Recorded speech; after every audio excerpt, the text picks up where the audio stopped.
just get somebody fired. I'm only joking. We ain't going to start the day off like that. So just to start the day off, just want to do some housekeeping real quick.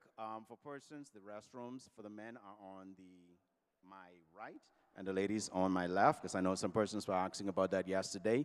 And we just want to remind persons again, want to welcome persons back again to today's second symposium special, our financial symposium. Give yourselves a hand for being here today. We know a lot of times persons are always asking for assistance, whether it's with their business license, to start a business, renew their business. And these sessions from yesterday and today is in assistance to that. But in addition to that, we want persons to be successful when it comes to their business. So this is what the whole entire symposium is about. For those that are in the room, as you look around, you'll see that we have the financial institutions here. We have the different media groups that are here. We have a number of different government agencies that are actually here. So whatever it is that you need, not just to start your business, to maintain it, and even if it's something outside that purview, this is why we're actually here today. So I just want us just to stand for a quick word of prayer as we get started. Let's just stand for a quick word of prayer, please.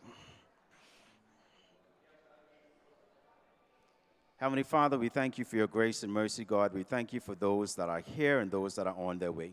We thank you, God, for providing this opportunity, oh God, not just for business persons, but for all of the partners and everyone that are here. God, we pray for a successful day where everyone gets what they need, oh God, provided by your grace. In Jesus' name, amen.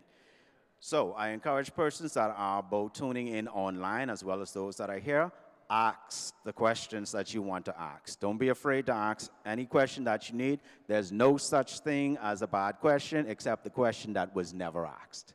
So we encourage you today, while you're actually here, to please also take advantage of the opportunity to touch all of the tables that are actually here today, because I don't know when we're going to have an opportunity like this again where you get everybody inside the same room. So we're encouraging persons, if you do have questions online, to post them to any of our social medias at DIR Bahamas, to make sure at the end of the day persons have the opportunity at the end of the day to be able to get the questions answered. But we are also encouraging the patrons to try to touch every table that you're here, because it may be something that one of them have to offer to help you grow, start a business, or even if you only have questions at the end of the day. This is why we're actually here today. And I just want to thank all of our partners for being here, making the time and opportunity to assist us with making sure we provide this service to everyone that has the opportunity to come through today. So we're going to just get started with our first session. We're going to be dealing with our business license process, going through the process of business license renewal, and possibly the TCC, which is our tax compliance. And that's going to be done by Mr. John Williams from the Training and Communications Department. Just give Mr. Williams a moment. He's going to be coming up to get started. And like I said, if you have questions, please don't be afraid to ask your questions. Take the opportunity and the time to do so now. We want to make sure that you are comfortable when you leave here with the information that you actually need. We're encouraging persons, if you're looking to start your business, let the first step be that you go to our website, which is inlandrevenue.finance.gov.bs, and go to where you can start the trade name. When you go to the business license tab, first time applying, it'll walk you through step by step, but that is the very first step. What you need for that is to make sure that you have your passport for the trade name, and if not your passport, definitely your voter's card and your birth certificate to put in your trade name. And honestly, as long as you don't have any conflict, that is usually straightforward. And while we have our persons here today, we encourage you to pass through today to get the assistant to try to get in and get out. As long as you have all of your documents and everything ducks lined up in a row, you should have no problem with getting your license, depending on the type of license for the regulators that we actually have here today. So I'm encouraging persons. Yes. That is inlandrevenue.finance.gov.bs.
You know what?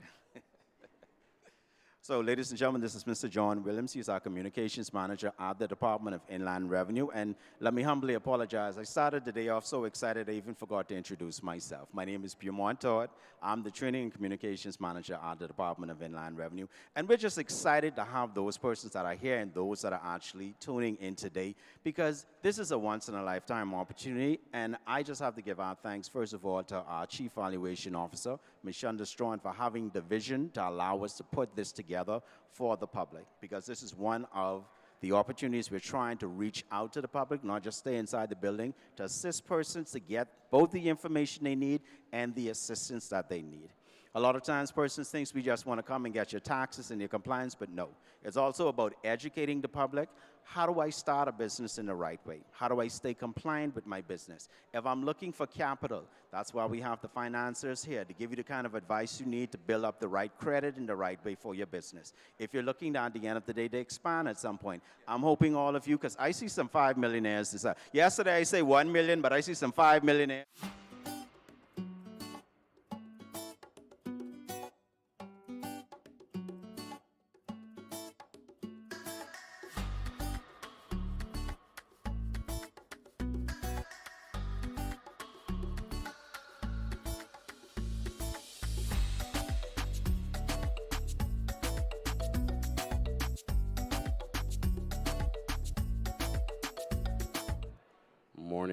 Morning.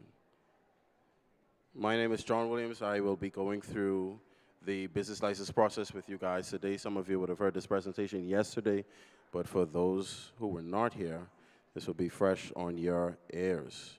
So we're going to go through absolutely everything business license. I'm just waiting on my clicker so that we can go through as I am presenting.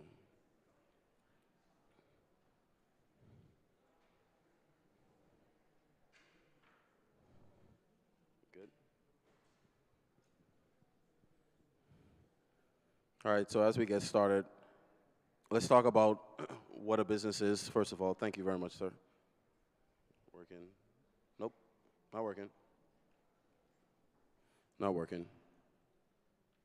So a popular misconception in the Bahamas when dealing with business license, okay, no, still not working, is that we go to sleep, we wake up from a dream, an idea that we would have had. We get up in the morning and we create a beautiful graphic, an Instagram page, a Facebook page.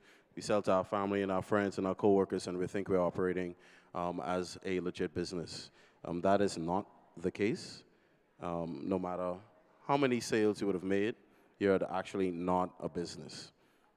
So a business is a profession, a calling, a vocation. It can be a trade, you can be a manufacturer, an undertaking of any kind, with the view of generating turnover or making money.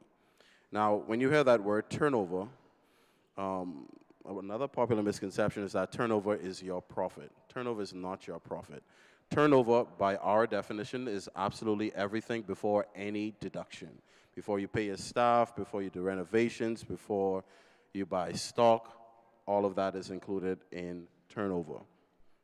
So if you invest $10,000 in your company and for that year you made $5,000, your turnover is not $5,000, it will be $15,000. And that's what we want you to report to us. Good now? Perfect. Thank you, sir. Pardon me? Turnover. The definition of turnover is anything, any monies generated before any deduction. All right? So before you pay staff, before you buy stock, anything, it's not your profit. It's not a profit that you make. It is the totality. So if you invest $10,000 and you make $5,000, it is $15,000. That is the turnover that we want you to report to us. So let's talk about who actually needs a business license. I know you see persons who sell out of their cars, persons on the side of the road with selling coconut water. You may be a virtual company, or you may have a storefront. All of these persons need a business license. So all persons conducting business in or from within the Bahamas must be granted a license in accordance with the Business License Act 2023. Now, we have three types of business licenses. We have the annual, the occasional, and the temporary. So the annual business license is granted to applicants who regularly carry on a business activity. That is your food stores, barbershops, consistent stores that are always open. New business licenses for that annual license is free, 100% free outside of a $25 trade name fee. The occasional license is granted for a period not exceeding 7 days and may be applied for up to 4 times a year. Persons who need occasional licenses will be persons who are having cookouts, car washes, fundraising activities like that a lot of persons have for medical purposes or churches and stuff like that. The occasional license is at a cost of $25. So realistically, if you know that you're going to have more than 4 events, it would make sense for you to apply for an annual business license, because once you get that 4th one, you will not be able to get another occasional. All right? Another point about the occasional, there was a change made a couple of years back with regards to entertainment. So the entertainment occasional license is now $750 as compared to the $25 for the regular. So if you're having an event, you're selling alcohol, you have ticket sales, you have an artist, it doesn't matter the location. It could be in your home, it could be in your backyard, it does not matter. You will be charged $750 for that occasional license. The only time you're not paying that $750 is if you have an annual license as a promoter, an event planner of that nature. So that will negate the $750. The last one is a temporary one, and that is granted to foreign individuals or companies. An example of that would be the holiday carnival that comes here. Everybody with me? Great. All right, let's move on. So we have some basic requirements for the business license. 3 main ones that are basic would be your trade name approval, and that is what you want your business to be called. That is a form that is online. We ask you simply for 3 options for a name in the event that one of the options that you want is already taken. We know that persons cannot have duplicate names, so you cannot apply for Kelly's or Bamboo Shack. It's going to be denied. All right, that's like trying to have 2 Valley Boys.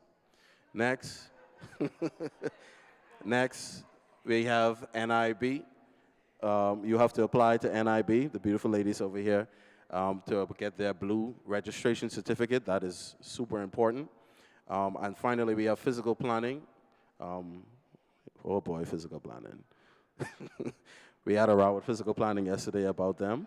Yeah, with regards to their approvals. There's been some changes that has happened, but those are the 3 main ones. No matter the type of business license that you have, whether it's mobile, digital, a storefront, home base, those are the 3 that you will need automatically. When you're moving into the commercial space, you're talking about Ministry of Works, environmental health. When you're dealing with the sale of alcohol, I think it still includes physical planning now, apparently, but that is also the Royal Bahamas Police Force, and the playing of loud music as well as the Royal Bahamas Police Force.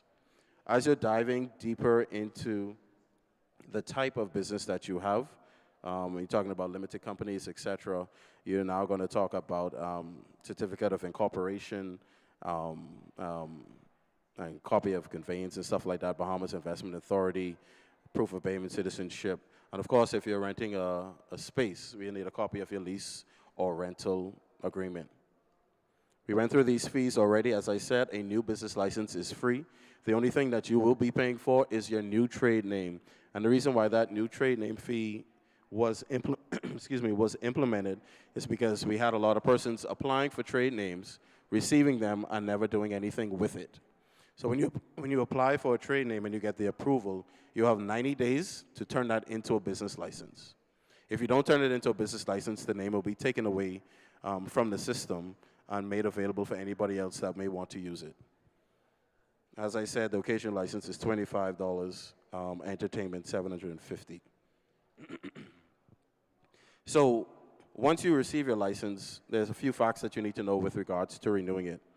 All licenses will expire on the calendar year December 31st.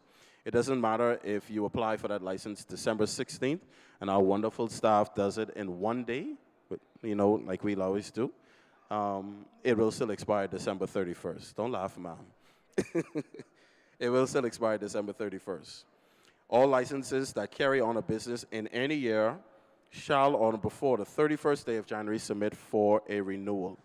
You need to put in your renewal, file for your renewal in the month of January. If you file for your renewal in January and you're under the $100,000 threshold, your license will still be free. It will still be free.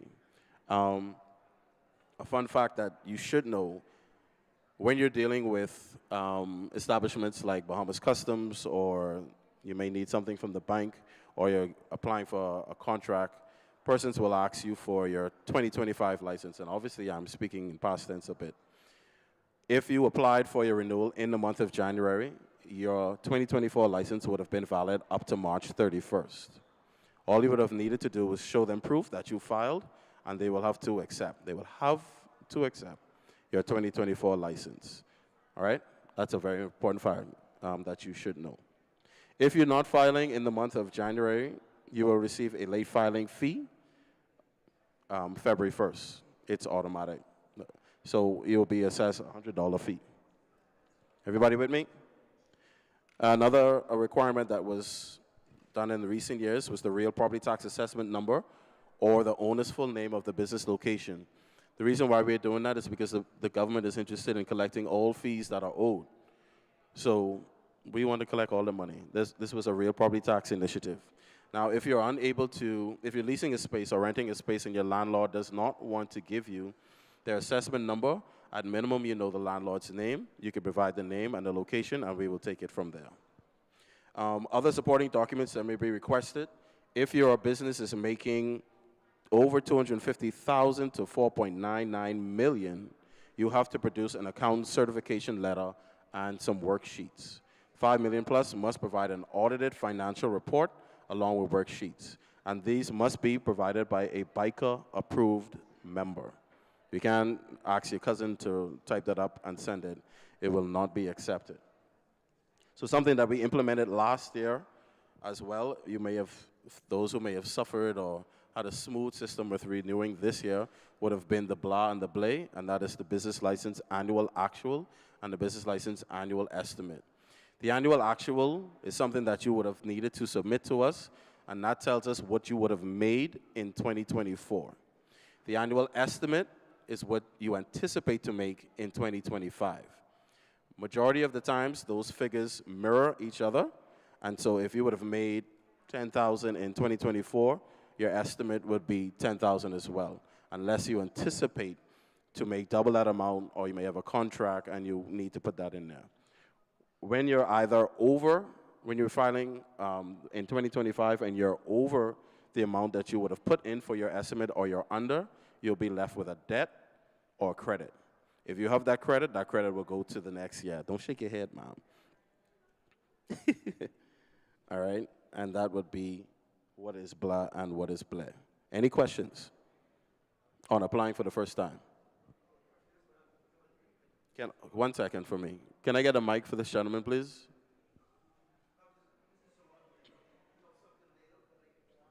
Everything that I'm saying to you is on our website, inlandrevenue.finance.gov.bs. One thing that we've prided ourselves on at Inland Revenue, Brandon, change the slide, is the fact that we are online. We try to eliminate any reason for someone not to know how to do something. So we have how-to videos on YouTube. We've had webinar sessions that you can go back and rewatch, and we have these steps laid out on the website for you. And we go on to the next one. Good morning. Why was the business license estimate implemented? This was for 2024. Estimate and annual actual. When the system changed, we changed that rolling into 2024. No, I'm asking, what was the purpose of implementing it? Why are we now required to pay for an upcoming year before we can even get our license for the renewal year? Because let's say for my company, we had to pay for 2024, and we have to pay for 2025, right? I paid the 2024 part. I still have a balance on 2025, but I can't get my license until both are paid. Yeah, so the government is about compliance, and yeah, that's what the government is about, right? So it's unfortunate that a lot of compliant persons are suffering for persons that are not. So we have a lot of persons who have had a lot of business license bills owed and that are not doing it and trying to renew, getting it, and still not settling their debts. That was another thing with regards to the real property tax scenario. If you notice, real property tax is being looped into absolutely everything of our processes. And another thing that was looped in was, of course, VAT as well. So before you could get your business license, the VAT needs to be paid as well. So if you settle your business license fees, but you owe for VAT, you will not get the business license. So all we're trying to do is get people to be compliant. Now, we're not asking you to pay in full because we have some exorbitant bills, right? If you were to come in and you accept the payment plan, as long as you're paying on that payment plan, you will get the license. So we don't hold a license back. We don't want to stop anyone from operating. We're just trying to encourage persons to come in, be compliant, and settle your debts. Let me change the next one. Pardon me? No pressure. Are there any further questions with applying to the first time? You do. So, yeah, you are. You are. But we also have to remember as business owners and as taxpayers, we have to be very responsible with what we're doing, right? Again, a lot of persons are not honest, and a lot of persons are relaxed, and oh, I could do it later. And then when there's a situation where they need it now, it's unbelievable rush. I need it now. But you didn't remember that 10 months ago when you needed to settle your debts and etc.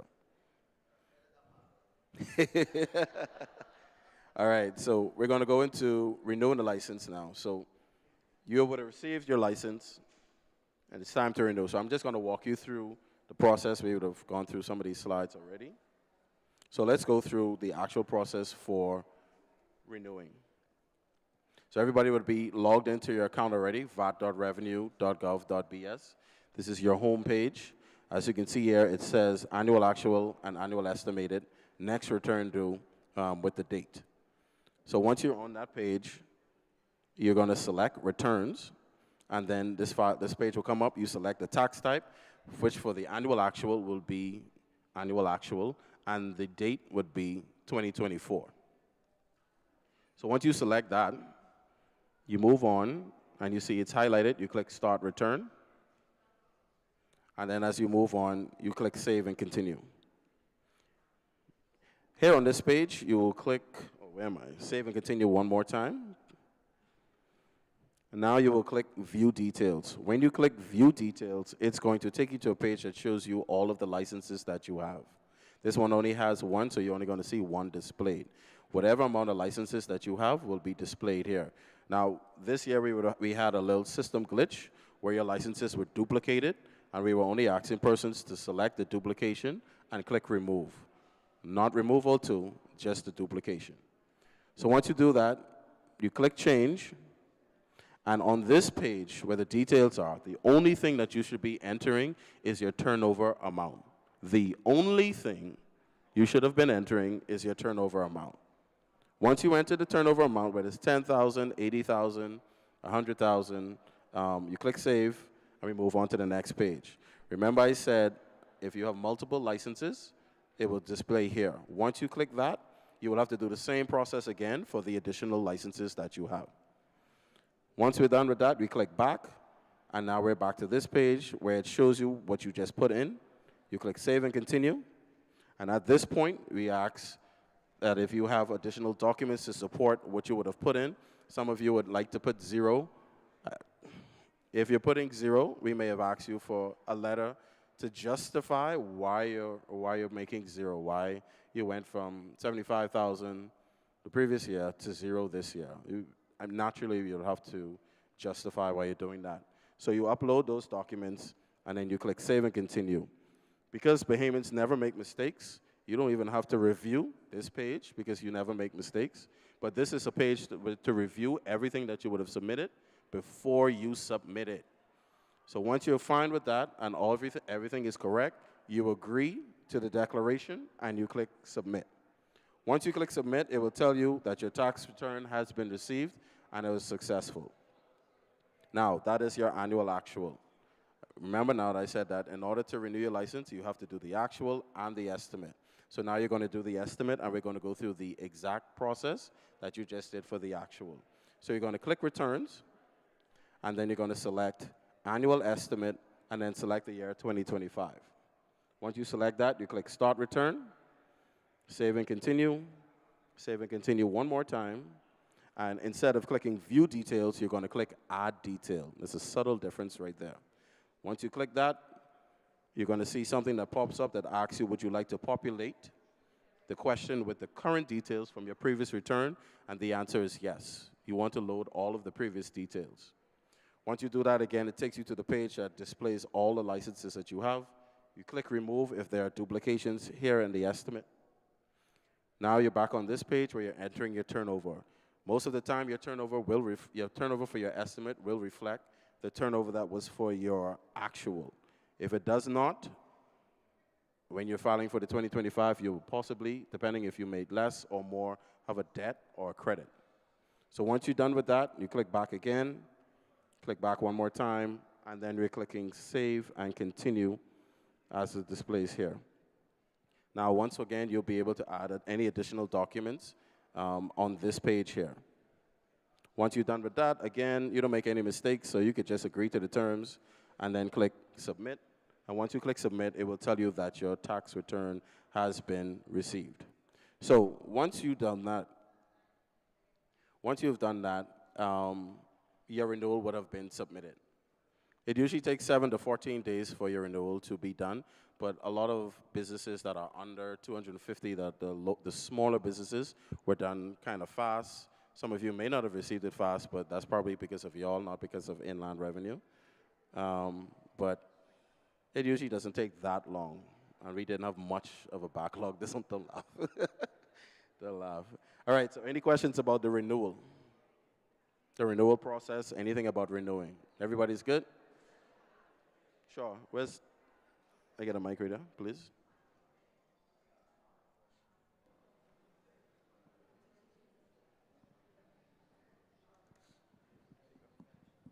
For a person who has, who had probably a business when it was cottage industry, and a cottage industry, and tell me how long do you keep on file a business name? A business name? Yes, or a trading as name.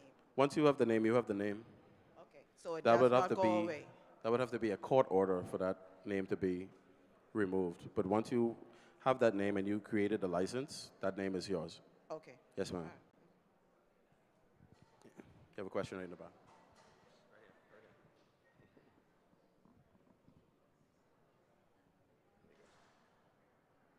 Yes, good morning. Yeah, I wanted to know, you have a company, the previous owner died, okay, and the company was left to the children. It's incorporated. Now we're having a problem getting the business license. We need some help with that.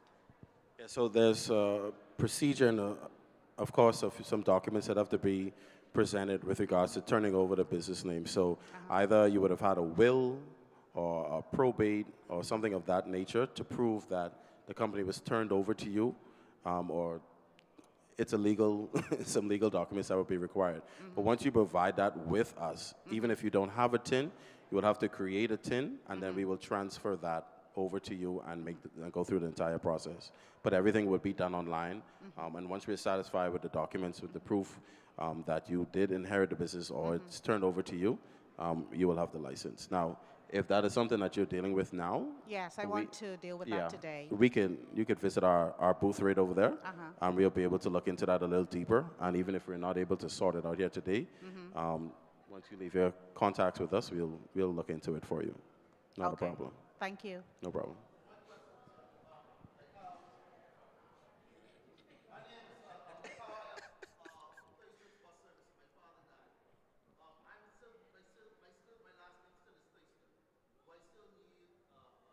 If the business license is in his name, you will need to turn it over into your name, because while it's Thurston's Bus Service, It may be Craig Thurston trading as Thurston's Bus Service, and your name is not Craig. And then the details that we have in the system are his details, his NIB number, his passport number, his photo, all of that. So you will need to turn all of that over. It's almost the same process with real property tax. If you're buying a property from someone, it's important that after you get that sale, you've done it, you get all your documents stamped, and you turn that property over into your name, because our system will still reflect their name. And if that's a crazy person, they could go ahead and sell it to someone else. And if that person declares that property in their name, then you have a problem. Yes, sir. Death certificate, yeah, you'll need all of that. Any further questions? Nope. All right, great. So just before I go, I just want to go through the tax compliance certificate that most of you probably would have heard before. The tax compliance certificate tells us that you are compliant with all government taxes and fees.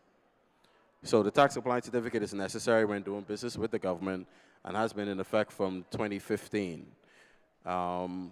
Businesses should know that the TCC will only be issued to persons that are compliant with all government taxes, everything at inland revenue, customs, immigration, road traffic, every single thing, NIB, everything.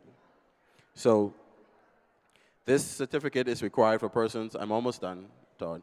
This certificate is required for persons who are doing business with the government or public body, wish to collect money for services rendered to the government or public body, wish to register ownership or change ownership of a taxable good, or receive allowances under the provision of the legislation.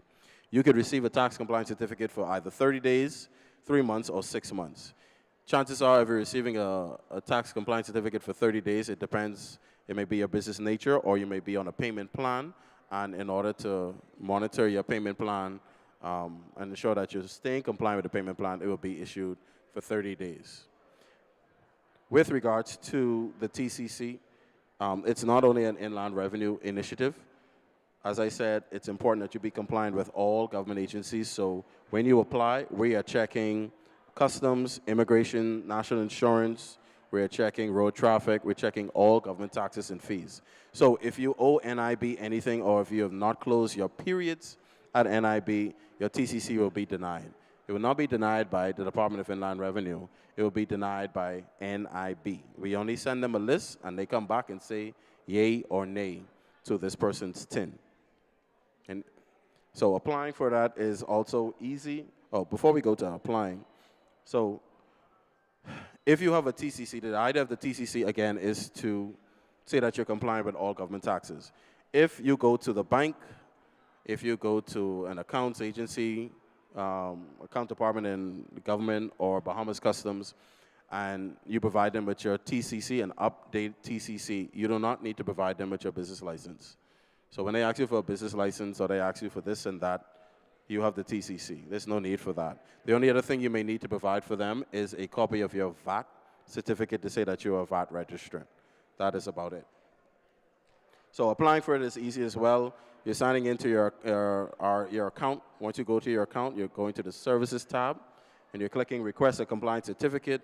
You're simply clicking Start, filling out the very, very short form, and agreeing to the declaration, and clicking Submit. TCCs usually take 48 hours once NIB is percolating. It usually takes 48 hours, and then you'll have your TCC. So once it's submitted, you get a case number so you can follow that, and then we'll be good to go. Once you get it, it's proof that you are compliant with absolutely all government taxes and fees. Any questions about the TCC, or any questions at all? I could feel one question right now, because we're running a little bit behind, so we want to catch. As I can feel at least one question right now. Right here. Okay. Okay, so Brandon, you can take it down. my question is this: is there such a license that I think it would be like a branded license? I say if I just have a logo or a brand that I want to attach to like anything that I do, whether it's consulting, whether it's artwork, whether it's videography. I think you have to go to Registrar General for that. That sounds like a logo, or yeah. That's Registrar. We deal with the actual business license itself. Okay. Yeah. Okay. Is it? That's it. Thank you so much. Give Mr. Williams a hand for me. Thank you very much. And if you have any additional questions, please feel free to make your way to the Department of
It was introduced in the Bahamas in January 2015.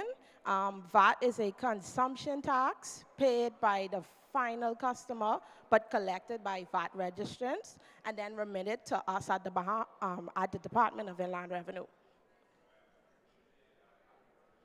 Okay, VAT registration. So with VAT registration, the threshold is $100,000. We would see this threshold being stated in our VAT Act 2014, reprinted Section 21. So we have two types of registration, mandatory and voluntary. So mandatory registration is individuals or businesses making over $100,000, $100,000 or over. Additionally, with promoters of public entertainment, if you see that, or if you expect that your activities will be exceeding 50,000, you are required to register for VAT. And then we have voluntary registration, so that's individuals or businesses who do not meet the threshold, but they choose to register for VAT. And you can see Section 20 for that as well. Okay, so here we have the ranges for the annual turnovers threshold. We label this with petty levels. We start at petty, we do very small, small, medium, large, and very large.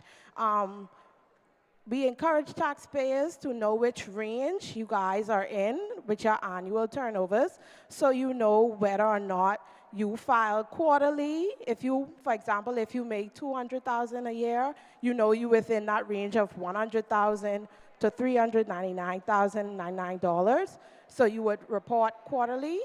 When we talk about our large taxpayers, we start at $5 million, and you would report monthly. and you also do the invoice method when filing. Okay, now for VAT filing and payment, the due dates. So all VAT returns and payments are due 21 days after the filing periods. We have some large taxpayers who are approved and accepted by our large taxpayer unit, and they would report 14 days after the filing period. For example, for quarterly filers, if we use January to March, your due date will be April 21st for filing and payment. For monthly, we would use January, for example, and your due date will be February 21st for filing and payment. And if the due date falls on a weekend, you guys will file the previous business day. Okay, so I know a lot of you guys would have seen that we are reducing the rate to 5% on unprepared foods. So this includes all items intended for consumption sold in their original state. And this will be starting April 1st, 2025. We have a tariff list. I believe it's on the Bahamas government website. But for anybody who are in the convenience store businesses, you guys can get our email and we will send you the link to the list so you know which items will be starting at the 5% in April. We are planning on adding new lines to the VAT return, and we are starting that hopefully by the filing period of May 21st. And that period would be for monthly filers, but if you are a quarterly filer, then you wouldn't see that change in your return until July, when you would report April to June. Okay, next we have penalties as it relates to late filing and payment. So late filing will result in a penalty or a fine greater to the sum of $100 or 2% of your payable.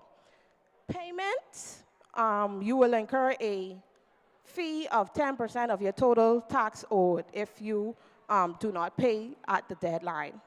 And you can see section 47A(3) in the VAT Act reprinted. Also, taxpayers also may incur interest on the outstanding balance at the rate of prime plus 1%. And you can see that part in section 47A(4). Additionally, I know we get a lot of questions about filing extensions. So we do allow filing extensions. We do have guidelines for it as well. If you expect your business to be late on filing, you would put in a request for the following period. So if we are in January and you expect to be late, probably like at the end of December, you will say, hey, you are expected to be late for January. You will request a filing extension. This extension is only for filing and not for payments. So you will be expected to still pay after the filing period, 21 days after the filing period, but your filing will be extended. Okay, now to stay compliant again, we do advise taxpayers to always submit your supporting documents when you file your VAT return. These documents can include the input worksheets, output worksheets, and these just reflect the figures which you would have reported on the VAT return. If you imported goods for your business, we would also like to see the customs receipts stating paid, as well as the single administrative documents stating all the items that you would have gotten for the business.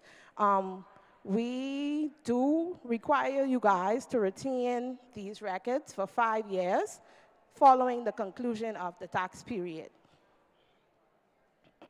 Okay, here. Okay, Here, this is a screenshot of our website that we recommend taxpayers to go and just get yourself acquainted. We have a lot of guides on how to file. We have guides reflecting what each line entails. We have guides on how to file. We have amendments, regulations, the rules.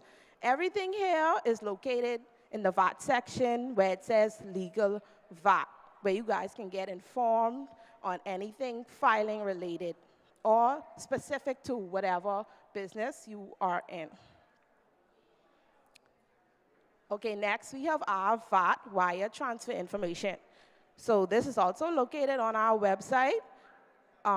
When you guys do make a payment, we do encourage you guys to pay through the portal. When you pay through the portal, you get the privilege to pick which period you want the payment to go. Also, as well as you can go directly into our bank, which is RBC, and you can say that this is your VAT payment. You give them your tax identification number, which period you want it to go to, and it'll be directly applied to that period. Sometimes with wire transfers, we know that 21 days is what you have to pay and file. So if you pay on the 21st day around 7 p.m., we would not get that payment until the following, and you will be deemed as late. So we want to encourage you guys to pay like a day or two before the filing period, just to ensure that your payment is received.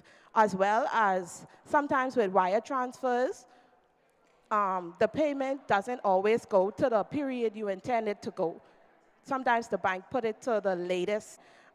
You can also, and what we encourage you guys to stay compliant, is to monitor the portal. So we see in this where the arrow is showing to the right, the inbox area. So this is where you would see any cases you have, whether it be refund, amendments, whatever cases you're dealing with pertaining to your account, you will see the correspondence between us, the DIR, and the taxpayer. So we advise to keep on checking. You know, sometimes taxpayers don't see when we respond to them.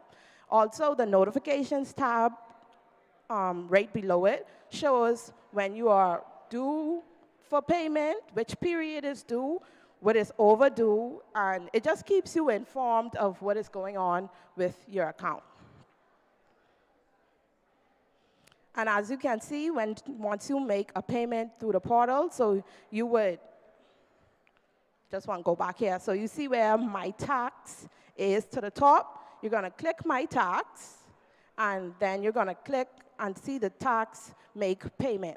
So once you do that, you can see on the screen, you can select which periods you want the payment to go, and then you can continue the prompt to make the payment. Okay, our website is another place we would advise you guys just to go through and be informed of all latest news pertaining to the DIR. We also have videos that are up to show you how to file, how to do business license, so forth. We also have deadline dates on our website, and as well as various government links on our website. So we do encourage you guys to get familiar with going to our website to obtain more information. Okay, so our key takeaway is, please do know your filing deadlines to ensure you submit on time. Know what filing frequency, the ranges your business land in. Provide all necessary documents pertaining to your VAT returns. We said that April 1st will be an introduction of the 5% rate for unprepared foods. Monitor your portal for notifications relevant to your account. Get acquainted with our VAT Act, as well as the guides, the VAT amendments, the VAT regulations, etc. And stay updated by regularly checking our website. And that is it for our presentation. The floor is open for questions, if any. questions? Good morning. Sorry, who has some questions? No? Everybody good? So everybody understood? Everybody got that? I love Thank this you. crowd. All right. Okay.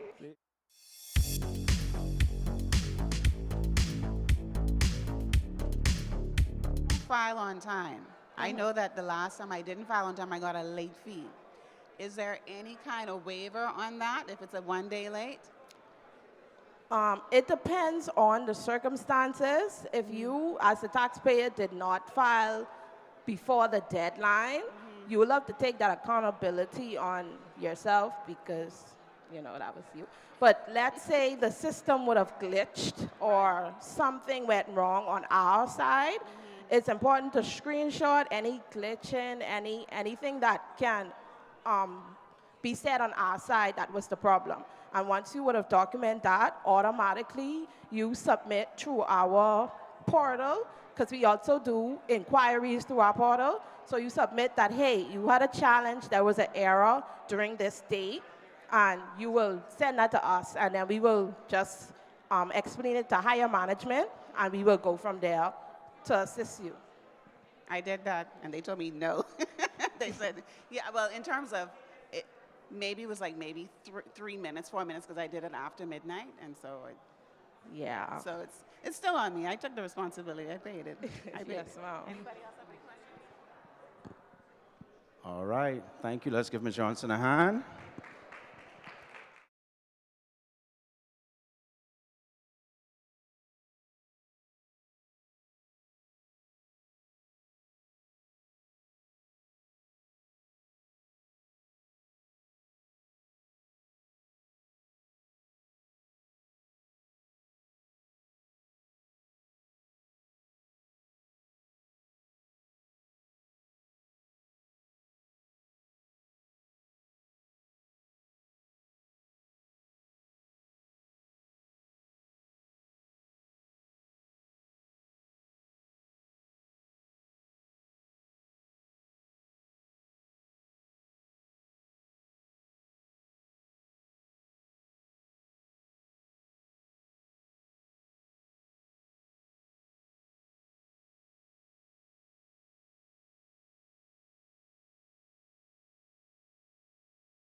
At BOB, we take pride in our business banking. I chose Bank of the Bahamas because it was a Bahamian-owned bank.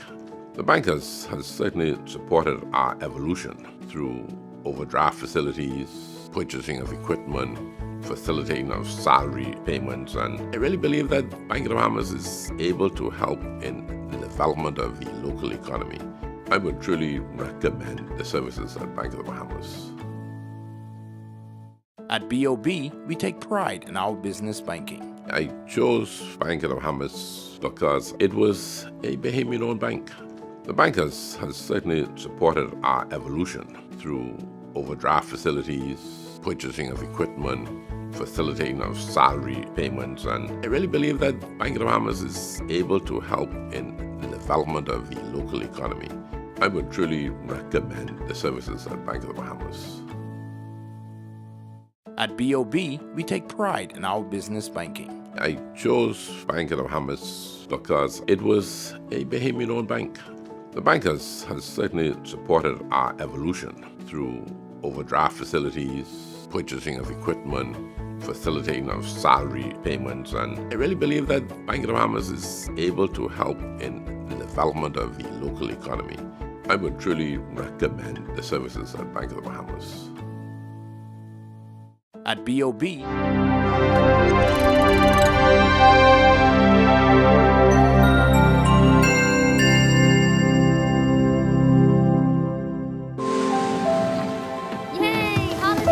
how do ideas become plans?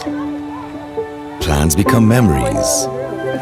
So you like my new room? And dreams become your life. This is retirement. Do you remember when hope became a house? When that house became a home? Your ideas are everything, and we're here to help make them happen. Your idea of yes, I can happens here.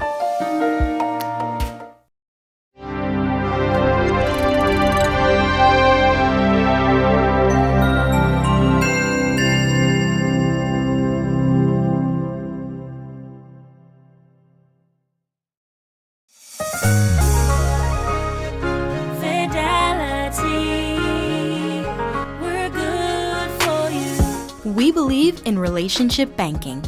We take pride in getting to know our clients. You have access to knowledgeable, approachable ambassadors and financial coaches so that we can recommend the best product for you. At Fidelity, we care about you. From your financial health to your physical health, we can relate to you because we're just like you. Come and start your relationship banking experience with us today. Visit us online at fidelitygroup.com.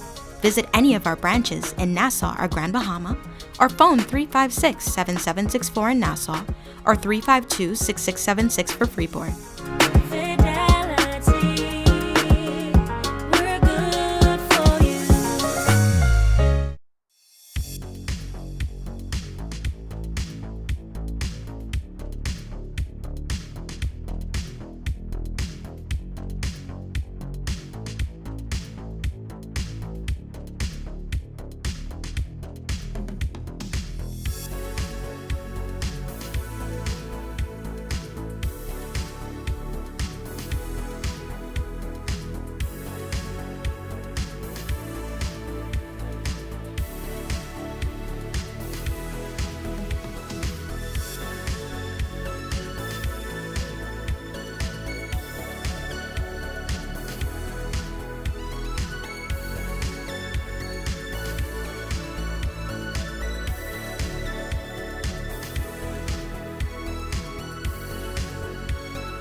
Okay, so as you go through, you just click, and you'll change on the screen for the persons to see as well. All right, let's give them a hand as they get started. Good.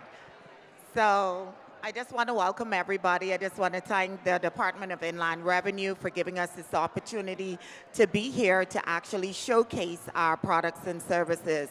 But most importantly for us as our team SMB from BTC, we want to make sure that all small, medium businesses stay connected. So, you know, I know a lot of persons would have visited the booth yesterday, try to find out what is SMB and who are we.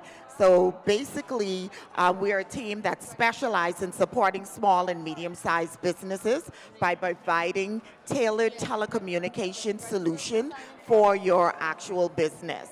So we know with all small, mostly with small businesses, you really don't have that kind of time to kind of think about, you know, how am I gonna also run this business? What do I need to run this business? So what our specialized team does for our small and medium businesses, give you the solution for those business. And one of the major things that we want you to know is that the most important thing is keeping you connected, making sure that you are connected, and that is with high-speed internet, as well as telecommunication services with your cell phones. So we are here to ensure that we serve you in that capacity. So one of the things that we're going to be touching on is something that is very dear to us in SMB, and that is providing smart solutions for all of our small and medium businesses. So no longer do you have to worry about, you know, how you're going to get set up or what do you need in order to get set up. We provide that solution for you. We help you get set up. We know there's so many things for small businesses that they could be focusing on. So we really don't want you to kind of have to worry about being connected. We will keep you connected, and Nicholas is going to go into a bit more of that. But as it relates to our mobile services, what a lot of persons don't know, you know, we find out that persons are operating under what we would call B2C, like residential. No longer do you have to do that. We have mobile plans as low as $59.99 that you can sign up for. We have, as well as internet packages as low as $99 that will keep you connected. We also have our TV that is low as $39.99. So Nicholas. Hey everyone, I'm going to start and just want to let you guys know that we are here to help you change and elevate your business. We don't want you to stay small forever. Y'all want to grow. We know y'all want to take over the Nassau, take over the Bahamas even, probably go worldwide, global. So we want to show you true evolution through the process of smart solutions.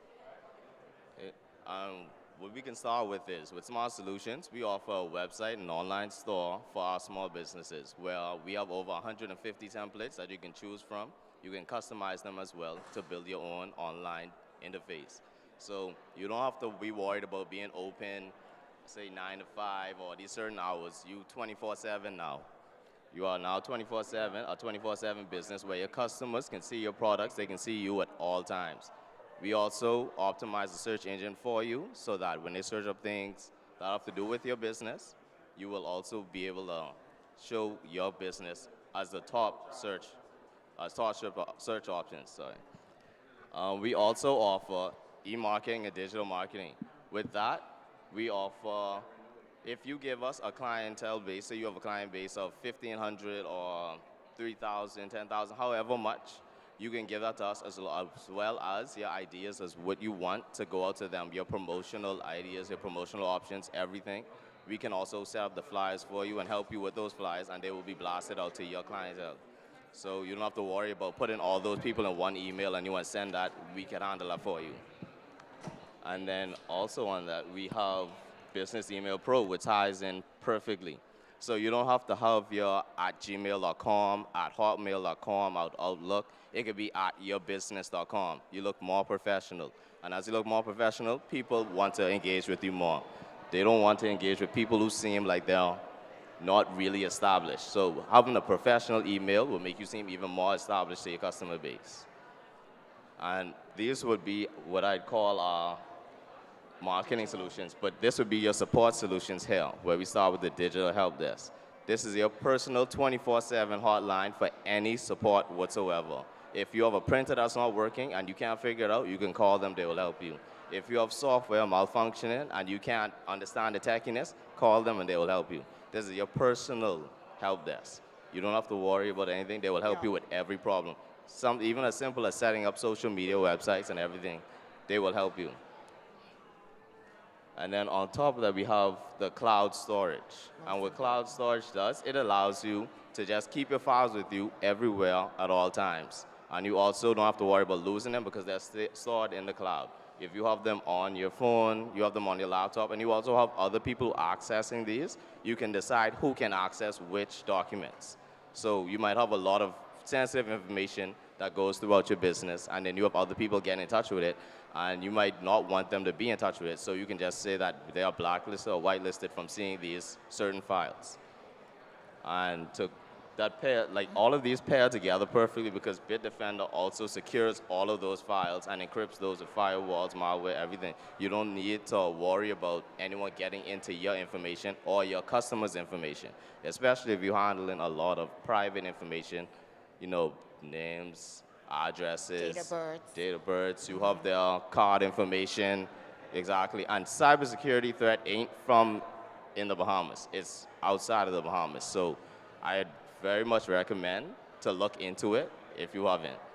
I just want to summarize once again that we have all these solutions just to help all of you.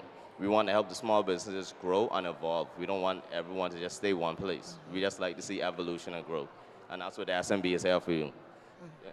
So it's not a one-tailored, a one-size-fit-all kind of model. So we encourage everyone to come and visit our booth.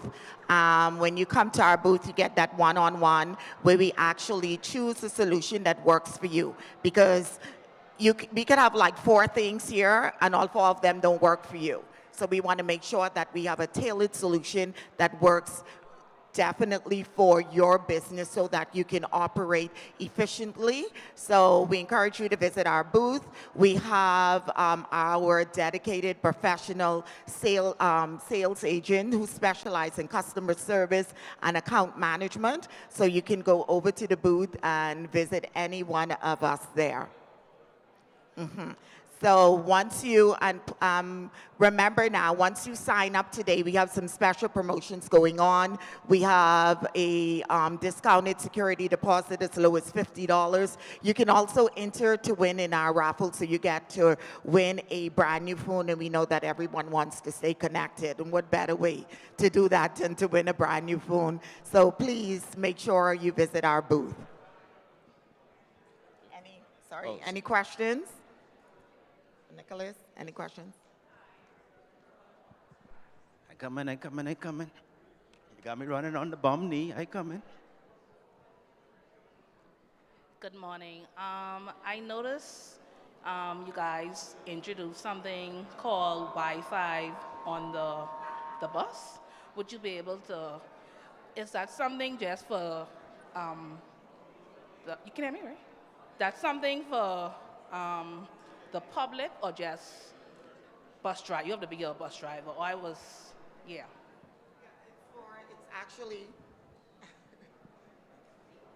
It's actually access for the actual public. So you could ride any one of the buses that have Wi-Fi on it and have access to Wi-Fi. No, I was speaking in general for business. Oh, for a business, yes. If you want Wi-Fi in your, oh no, you can actually come and sign up. Okay. Yeah.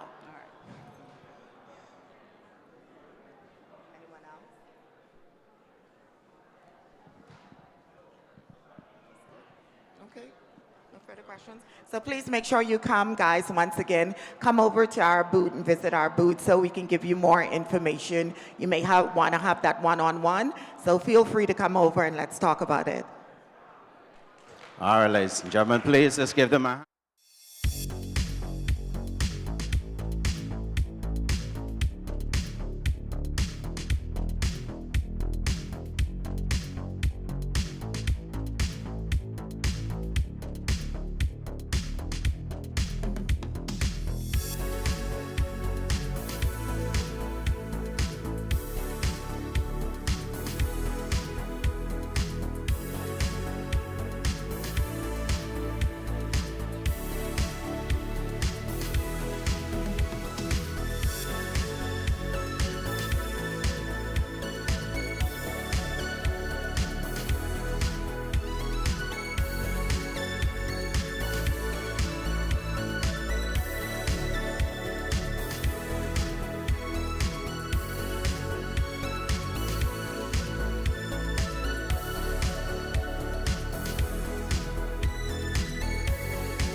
started.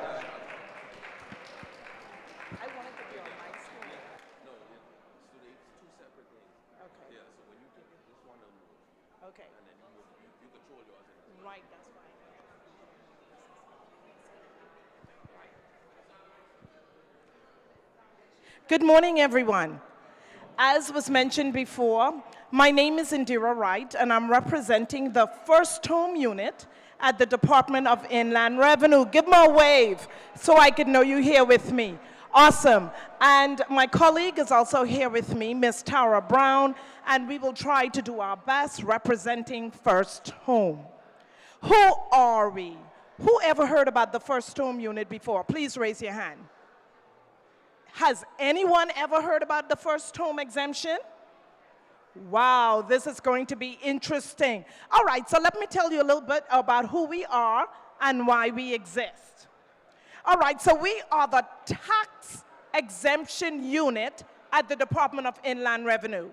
What that means is you as a Bahamian, as long as you qualify and you're eligible, and you're applying for your first home exemption on that, you're good to go. That's all that means. We are here to bring aid to Bahamians applying for their first home. I should get a hand clap for that. All right, First Home Unit. Many people do not know that we existed from 2003. I have a question for you. First home exemption, we give it on our first home. But do you think that applies for land and your home? Let me see who's going to be brave enough to answer that question. Do we give exemption on land, even though it may be your first property? Raise your hand and answer that question for me. You're saying yes. How many of you are going to agree with him and say yes? Incorrect. The First Home Unit only gives exemption on your very first home, not vacant land. So let's say you save your money and you purchase your land and you're excited and it's time for you to register your property. When you go to the Department of Inland Revenue, you're going to have to pay VAT stamp on that. That's just for your knowledge. But if you come to DIR, claiming exemption for your first home, then we can talk business. All right, so you learned something today, right? There you go. So we have several applications under our portfolio, and we're going to discuss a few of them. Who ever heard about a pre-approval? When you go to the bank, you're excited to get your home, and you want to start business. How best could you get your exemption? But that's what we do with the banks. The banks would send us your application. You would apply for a loan for your first home, and they're going to want to know, according to what we have on your file, if you qualify for that exemption. Now, you may say to me, why wouldn't I qualify? There are a number of reasons, and I'll get into them right away. So, a full exemption with the Department of Inland Revenue on your first home is up to $300,000. I repeat for all of you listening, up to $500,000. So none of you here today should come to DIR with a home and the amount of $400,000 and expect to get a full exemption. Absolutely not. Up to $300,000 is full. Anything over $300,000 to $500,000 is what we call a partial exemption. Raise your hand if you got that. All right, excellent. How many of you have your first homes already?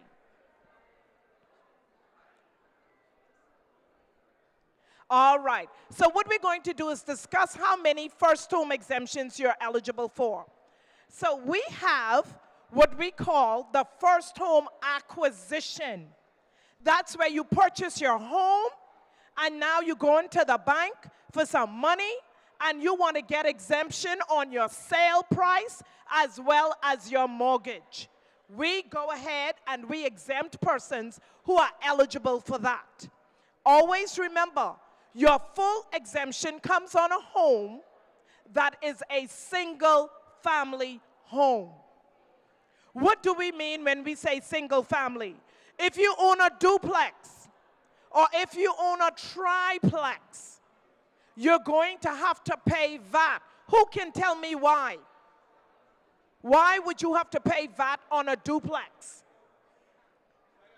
Who knows? Go ahead. I can barely hear you. Exactly. You may reside in one portion of your apartment, but you're collecting rent.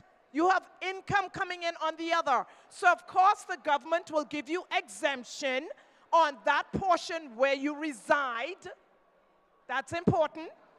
And the other portions, you will be taxed. It's very fair though, correct?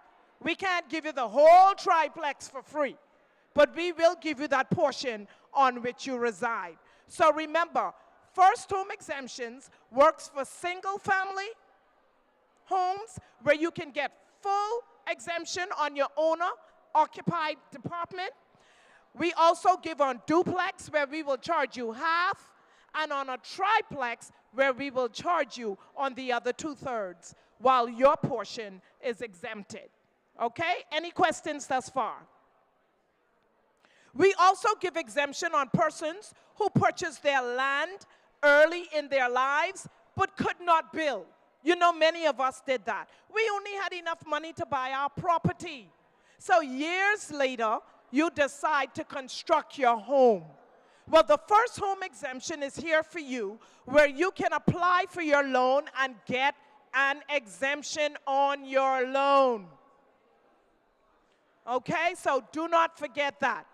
If you purchase your land and years later you want to build, you can apply for your mortgage on that which you intend to build. Let's get that out of the way. So that's some good stuff. A different type of exemption is also a house and lot package. The house and lot package usually comes with Arawak Homes and all those companies who provide you with the land and the construction. So you can always send in an application to our department, and we'll be more than happy to give you an exemption on that as well. So that's good news for many Bahamians. Many people did not know that. House and lot packages are exempted. So there are a number of things that we ask, requirements that you submit into our department because it's mandatory. Please take a quick look on the screen. These are the documents that we ask you to submit. So the famous question is, can you submit an application on your own? Or must you go through a lawyer? Well, you tell me, what do you think? Yes, you can submit your application by yourself to avoid cost. But in most cases, I find that Bahamians don't really know the VAT laws and rules, whereas your law firm would know and would know how the step-by-step on what to do to apply for your exemption. So my recommendation, yes, go through the law firm. That way, they will do everything and make sure that it's done according to the VAT rule. Okay? Moving right along. Who ever heard about an assessment number? Anyone here ever heard about an assessment number? The assessment number is something that should always be attached to your documents when you submit it for your first home exemption. That's a reminder for all of you that identifies your property. And another reminder, there is no exemption on vacant land. The next application that we deal with in this department is called the inter vivos. Who ever heard about the deed of gift? This is something that was introduced in 2019. And as a result of that rule and that law, many Bahamians can now transfer their properties to individuals who are eligible for our inter vivos program. So you ask yourselves, who would be eligible for the Intervivos program? Very simple. The Intervivos program includes those persons who would be from spouse to spouse. You can have from parents to children in the Intervivos. Here you go, Brendan. Yes. Also, grandparents to grandchildren. Or my godparent would like to transfer a property to me. What is the answer? What is the answer? All right, so who's brave enough to tell me the eligibility? Parents, grandparents, spouses, and children. I think you get it. So as long as you are transferring property to any one of those persons, you can be exempted. Another thing, you can transfer as many properties as you want. Is there anyone here who has more than about 2 or 3 properties that you may perhaps want to transfer to your children or your grandchildren? Raise your hand. Or to your spouse. Very good, sir. Let me tell you, you can transfer properties, Intervivos, deed of gifts, as many times as you want to and still get the exemption. So for the 10 properties that you own, I'm speaking it on you, you can transfer that to your spouse, your children, or your grandchildren. And it would be an awesome thing. We will not tax you on that. Hey, that's good news. Let me see a hand clap for that. All right. So another application that we deal with is called the mortgage, transfer of mortgage. And as we wind down, the transfer of mortgage is one whereby you go to the bank and you get a loan. And you applied for this loan. 6 years later, you say to yourself, that interest was too high. Another bank comes with a promotion that offers you a lower rate. What can you do in a situation like this? Well, I will tell you. You can apply for another mortgage with another bank, and here's how it works. They will pay your original bank out, and you can submit to our office the new amount that you're applying for. So what that means is if you have $50,000 mortgage before, and you paid up to $25,000 of that, you are now going to apply to another bank, have them to pay off the bank which you owed them, which was 50, because that's what you applied for. How much thousands you have left? You have to pay that $25,000 off with interest. When you get that from your new bank, they are now going to submit that application on your behalf into our department. And we'll go ahead and assist you with exemption on that. So, transfer of home mortgages is an exemption that exists with the Department of Inland Revenue. Cannot say we did not tell you. Another hand clap, please. Plenty exemptions.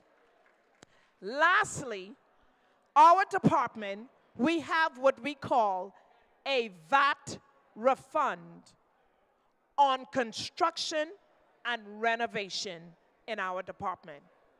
Who ever heard about that VAT refund? Construction and renovation.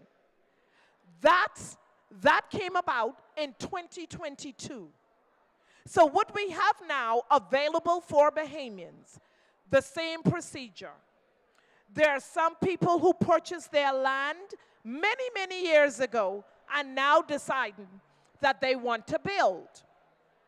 What they can do, they can apply to our office at the initial stages of this construction. You, the client, will apply for what we call a TIN number. All that means is the business side for the constructor, because every receipt and every invoice that comes into our office for exemption for that construction will need to have that contractor's TIN number or your TIN number in case you had to purchase the items on which to construct. I see everyone looking at me because that's an interesting one. Only on items that you are using to construct. That's the only thing that you can claim exemption for. And of course, there's a limitation. You can get exemption for up to $40,000 on the construction of your home. Remember, the key word is first home. It has to be your first home. So please do not apply if you're building your third and fourth home. All of the exemptions that I spoke about today has to do with your first home. So I introduced to you the VAT refund, construction and renovation. So that means if you are also doing renovations on your first home, you purchase an old something and you need to do a fixer-upper, we have an exemption for that, for up to $40,000. I didn't hear any hand claps. So, I know, right? We'll see what happens with the new amendments. But for now, we have first home exemption, we have deed of gift exemption, we have transfer of home mortgage exemption, and we also have what we call the VAT refund, construction and renovation. Do you have any questions for the first home unit? Nothing but knowledge. Knowledge is power. Yes, sir. Right here. Hold on, my good sir. Let me give you this. I got to give you this mic. Now, the camera can run me too. I have a first home. I sold that and started the next home. Will I be exempted from taxes? No, sir. Why not? You tell me why not. Because it has to be your first home. So the question is asked.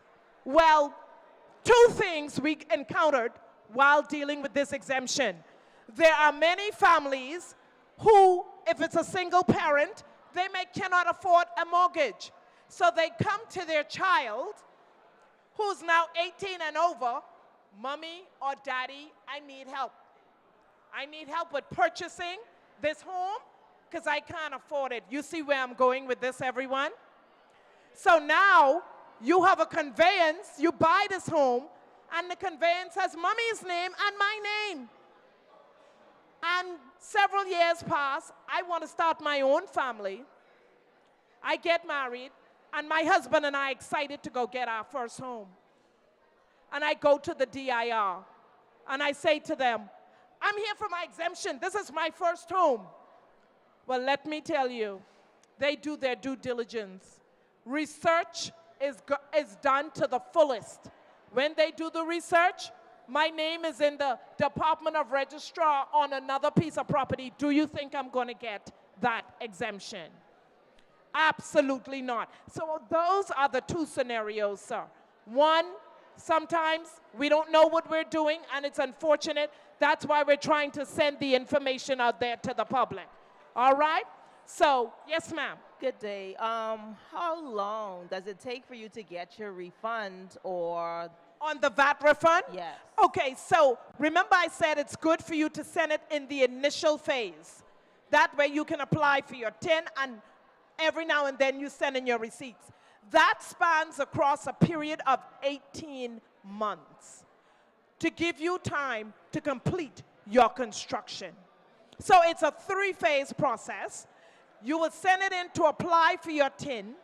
We will then give you an approval to say that you're eligible for that refund. And lastly, as the receipts come in over a period of time, we have to wait until we get all of your invoices and receipts, and then we send our department out for an assessment of your property to make sure that everything that was supposed to be done is completed.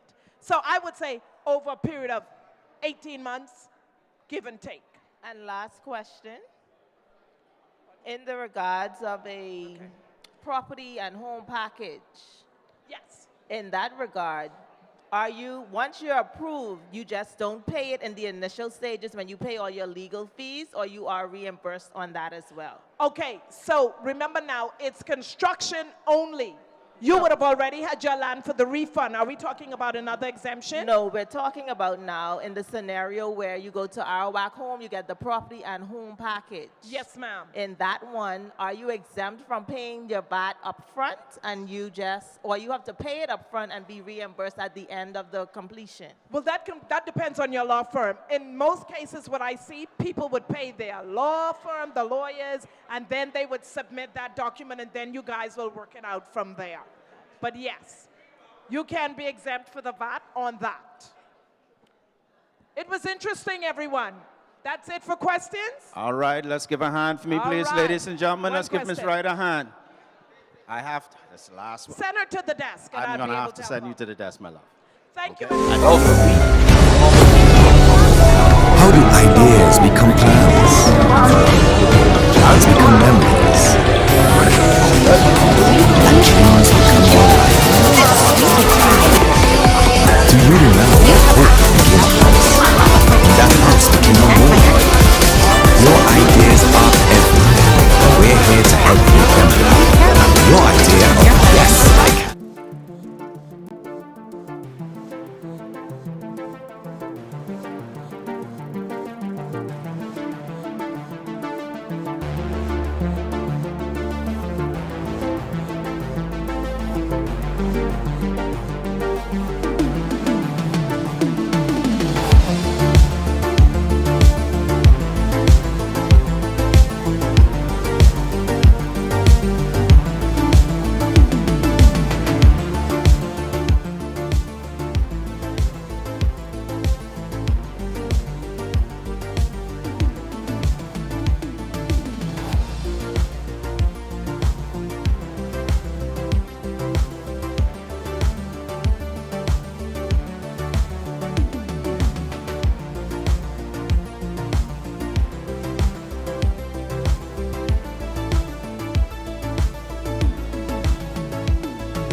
Okay, so our first conversation is going to be what is real property tax. My speech today will be on how we stay compliant with real property tax, and to ensure that everybody understands the Real Property Tax Act and how it works. So real property tax was established in 1969.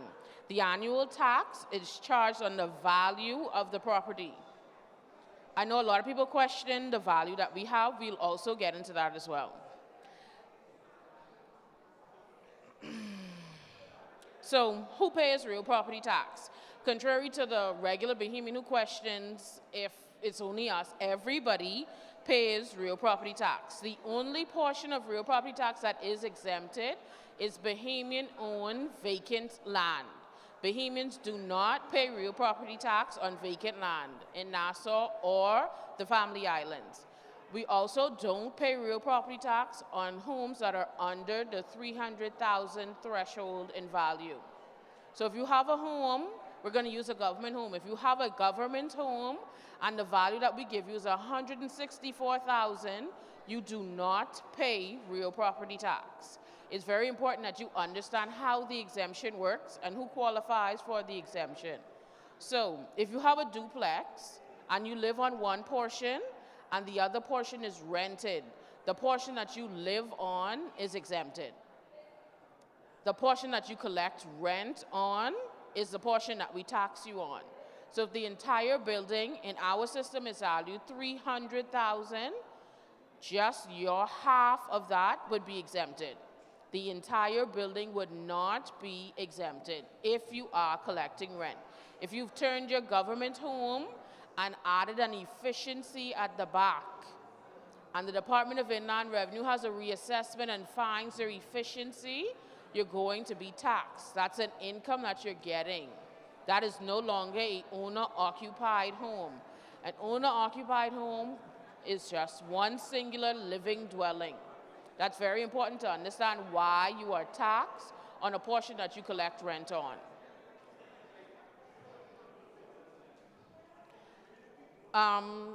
What are the real property tax classifications? So as I spoke about previously, owner-occupied homes. Residential properties are triplexes, duplexes, and fourplexes. Anything after a fourplex is considered commercial. Foreign-owned vacant land and exempted properties. Exempted properties would be Bahamian-owned vacant land as one of the classifications for exemptions. So, owner-occupied, this must be exclusively used as a dwelling. Properties owned by a person who's the owner in fee or a mortgage in possession occupies this dwelling. It's very important that we understand how the classifications are and how they work. If you get a tax certificate and you know that it is your home, but it says residential, that is a concern. You have to come back to the department because your classification may not be correct. Residential properties, as I said before, they comprise of 5 units unless with one owner-occupied property, or 4 units or less. These are sole use as dwellings, which have no commercial entity attached. When we say commercial entity, we mean there's no business attached to this.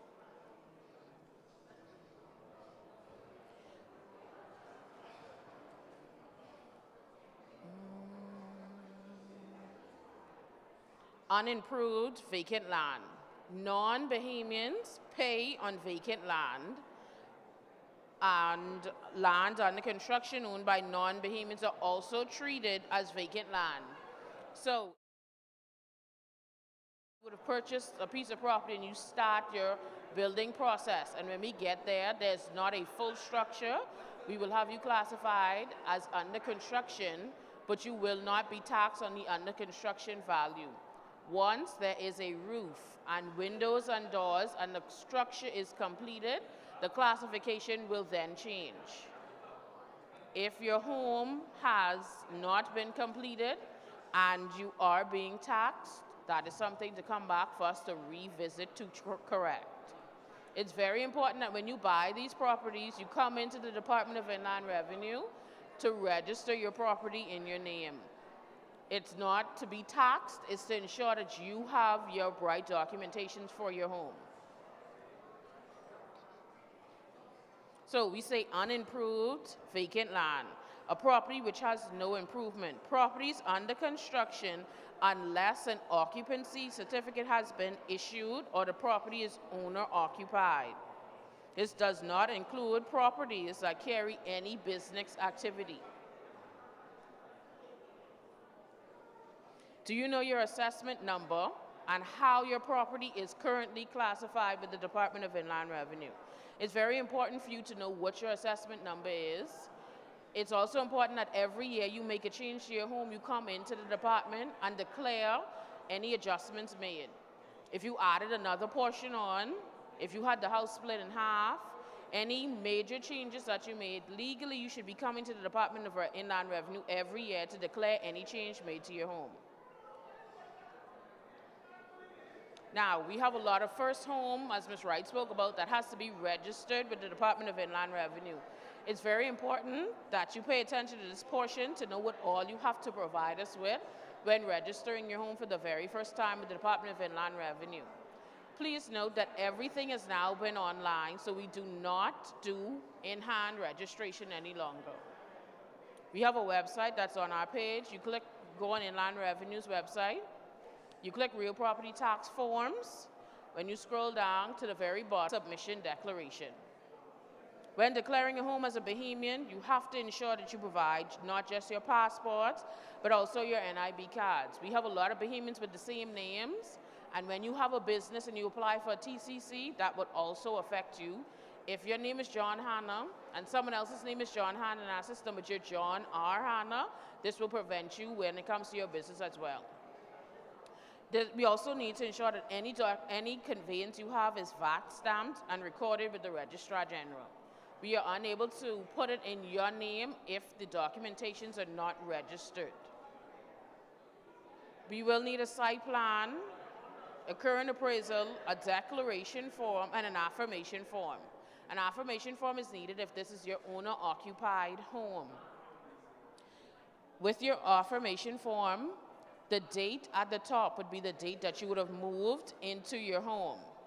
This will then grant you the exemption that you should have if this is your single family home. If this is a duplex, if you live there at any point, we would need the date on your affirmation to be when you would have moved in. We will not grant you an owner-occupied exemption unless we have an affirmation form verifying that you are telling the Department of Inland Revenue you live there.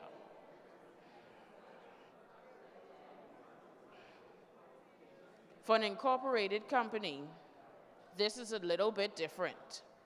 We will need a certificate of incorporation and a certificate of incumbency, as well as proof of citizenship, NIB card, stamped conveyances, survey plans, current appraisal for family island properties, and affirmation forms if you live there. Please note that all companies that apply, we do need the breakdown of the shareholders. Your company has to be 60% Bahamian owned to be granted exemptions. I'll say it again. We'll need the breakdown and the passports of the person that owns the greatest share in your home, in your company, to be granted the exemption if that's what you're applying for. Exemptions are granted to companies that are 60% owned by a Bahamian. So, as I spoke before of the documentation needed, this is a declaration form.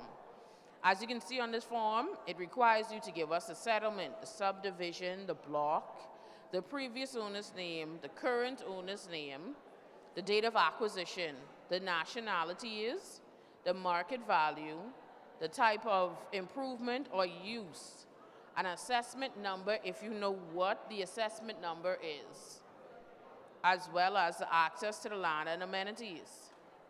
Ensure that you fill out this form correctly. There's a fine print at the bottom that's very important to read that states the act. This declaration form is also to be witnessed as well. This is the affirmation form. You will need an affirmation form when you're filling out to get your exemption. If you're trying to get a home, or this is your first home, you will also need this as well. It's very important that you fill out the documents correctly and provide us with all your information for us to give you accurate information back. The customer detail form. This is important for persons who has common names. We will need you to fill out every portion of this, not just your first and last name. You'll also need your middle name. Your NIB card is very important to us. Contacts and emails. We send the bills not just through the mail, but we also email you your yearly bill. It's very important that you give us your email so that we can ensure you have the necessary documentation. This is a tax inquiry form. If you have an issue with your bill, or if your bill was given to you incorrectly, if the bill that you receive is not you, you don't own this property, if the value is not what you would like it to be, if there's an exemption that you should have gotten that you did not get, this is the form that you fill out. In this form that's online is an email that you email it to get it adjusted. Once the adjustments have been made, we will then email you back a tax certificate. Seniors discount. It's very important that we understand who gets a seniors discount. So, Bahamians are the only people that benefit from the seniors discount only on an owner-occupied home. So if you have a duplex, a triplex, a commercialized building, you do not qualify for seniors discount. The seniors discount is only granted to your home. You have to also have an NIB card that says senior and tell us that you're benefiting from the seniors benefits from NIB. You have to be 60 plus to get the seniors discount. If your home is in your name and your husband's name, and your husband is a foreigner and you are a Bahamian, you only get 25% off of your bill. If your husband and wife and you're both Bahamians, you get 50% off the current year's bill. That's very important to understand. So if you are married to a foreigner and you're still you're a Bahamian, you get 25%. If they're both two foreigners, you do not qualify for the seniors discount.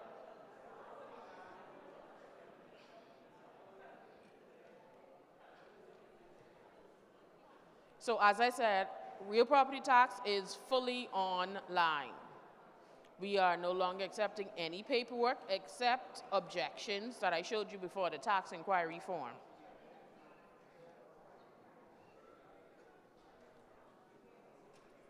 So here's how the declaration portal works. Once you click the link on our website, once you go to inlandrevenue.finance.bs, and you go online and you click real property tax, you click forms, you click real property tax declaration submission portal.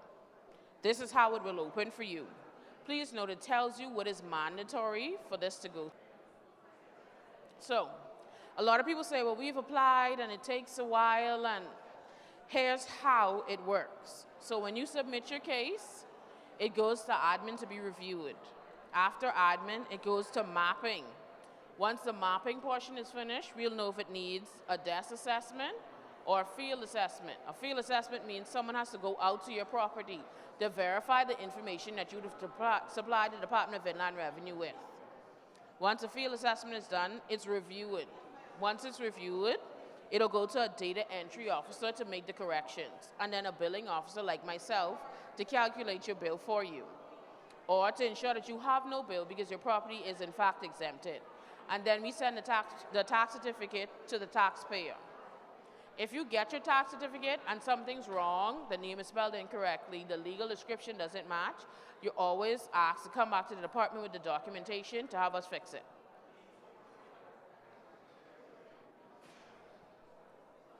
So did you know that you're responsible to notify the department of any changes made to your property, any improvements, any additions, anything done to your property every year? You're supposed to come into the Department of Inland Revenue and declare the change made to the account. We spoke about things that are exempted. Other categories include crown land under lease, Properties owner-occupied in the first aspect of being $300,000 in value. Vacant land by Bahamians and improved properties on the Family Island. Properties used for commercial farming. Commercial farming licenses are given for 6 months. After the 6-month mark, you have to reapply for it again. So other properties in any foreign state use, such as embassies, historical buildings that are registered with the Ministry of Finance. It's important that you have your documentation of registration. Properties used for Bahamas National Trust, and properties used for the purpose of charitable or public service. So, did you know how real property taxes are calculated? So if your home is valued over $300,000, the first $300,000 is exempted. The next $200,000 is at 0.265%, and the balance is at 1%. Does anyone know when the discount to pay your real property tax stops? So your bills come out between October and November of the previous year. So bills came out in October of 2024 for 2025. The 31st of March every year is the deadline to get 10% off your 2025 bill. So whatever's the current year's tax, you get a 10% discount granted. We don't take 10% off the whole bill, just the current year's bill. So when you get your bill in October, we have 2 online portals that you can pay at, or you can come into the Department of Inland Revenue with a check or a card, because we do not accept cash, and pay your real property tax. Commercialized buildings, buildings with 5 units or more. The first $500,000 is at 0.75%. The next $1.5 million is at 1%. The balance is at 1%. It's very important that you stay on top of your real property tax bills. As you see, we have quite a few banks here. When you're not on top of your real property tax and your property is mortgaged, the bank pays your mortgage, pays your real property tax and adds it to the loan. So after the 31st of March, the banks will ask for who's owers and they pay them. It's very important to stay on top, to stay compliant with real property tax. As many of you may have seen in the newspaper over the last couple of months, we now have power of sale. Your properties that the government is repossessing. It's important that we know how to pay, what to pay, and how to pay on time and stay compliant.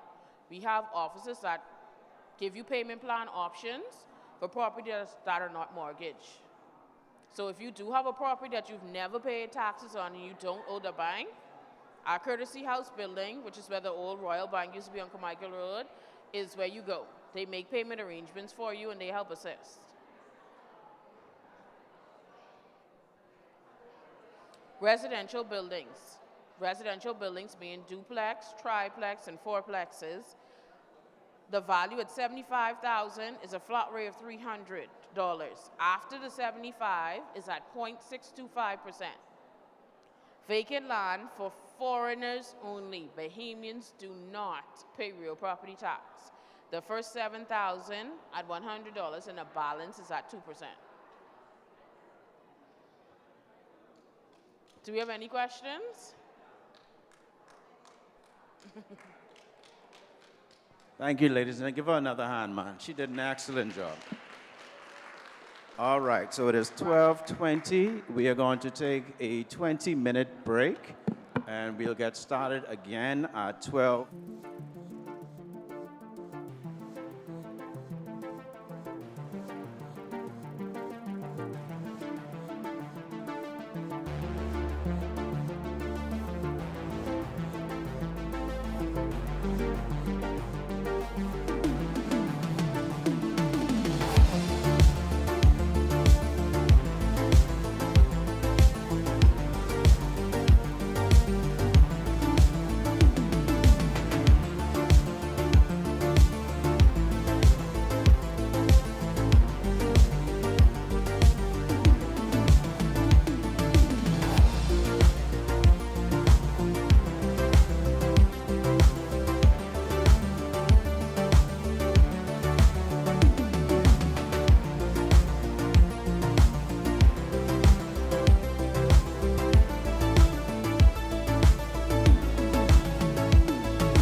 At BOB, we take pride in our business banking. I chose Bank of the Bahamas because it was a Bahamian-owned bank.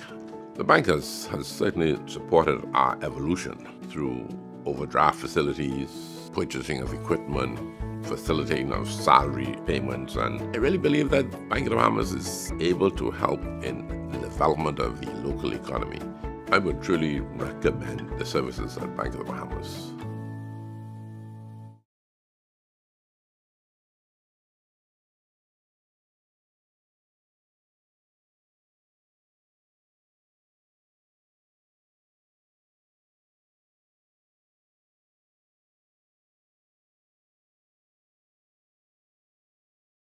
At BOB, we take pride in our business banking. I chose Bank of the Bahamas because it was a Bahamian-owned bank. The bank has certainly supported our evolution through overdraft facilities, purchasing of equipment, facilitating of salary payments, and I really believe that Bank of the Bahamas is able to help in the development of the local economy. I would truly recommend the services at Bank of the Bahamas.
How do ideas become plans?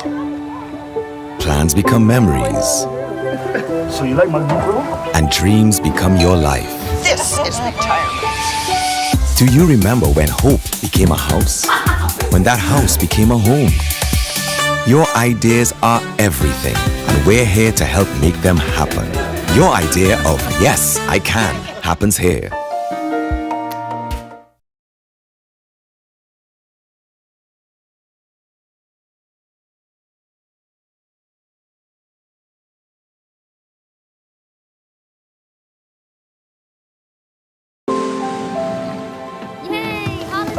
How do ideas become plans?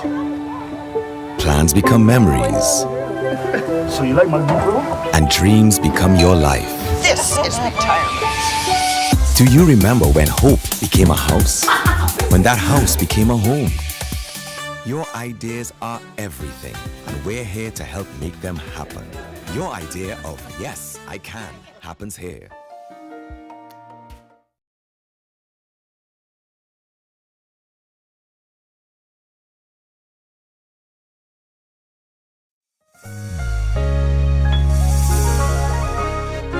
Fidelity, we're good for you. We believe in relationship banking. We take pride in getting to know our clients. You have access to knowledgeable, approachable ambassadors and financial coaches so that we can recommend the best product for you. At Fidelity, we care about you. From your financial health to your physical health, we can relate to you because we're just like you. Come and start your relationship banking experience with us today. Visit us online at fidelitygroup.com, visit any of our branches in Nassau or Grand Bahama, or phone 356-7764 in Nassau or 352-6676 for Freeport.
Years following independence, the Bahamas Development Bank has carried out our mandate of expanding and diversifying the nation's economy.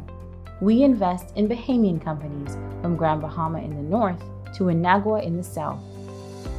Our clients come from all sectors of domestic industry. We are proud to support local manufacturing, technology, agricultural projects, and creative works that draw from our native heritage.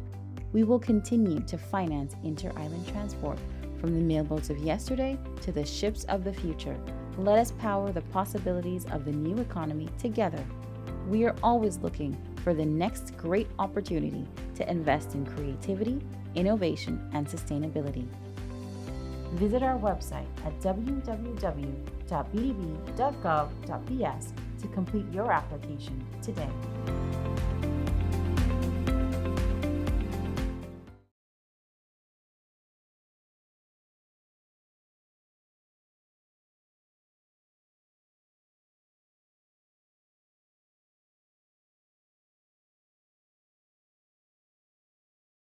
Welcome to the Bahamas Chamber of Commerce and Employers Confederation, BCCEC.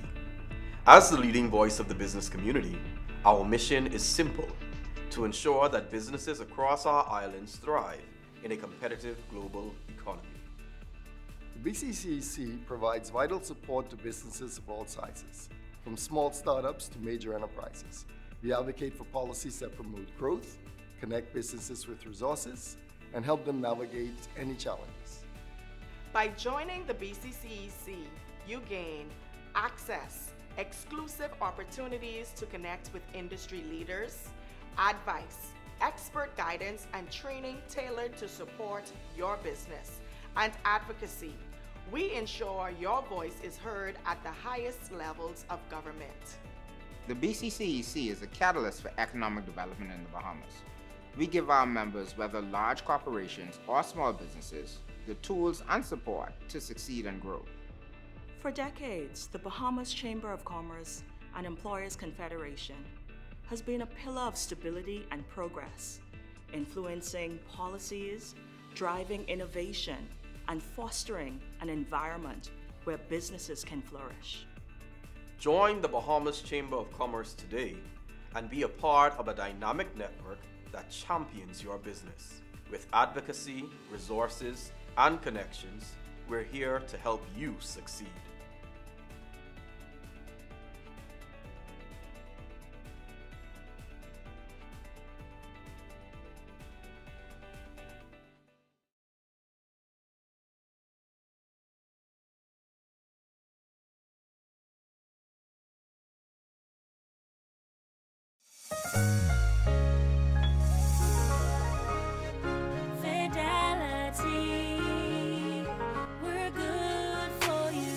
We believe in relationship banking.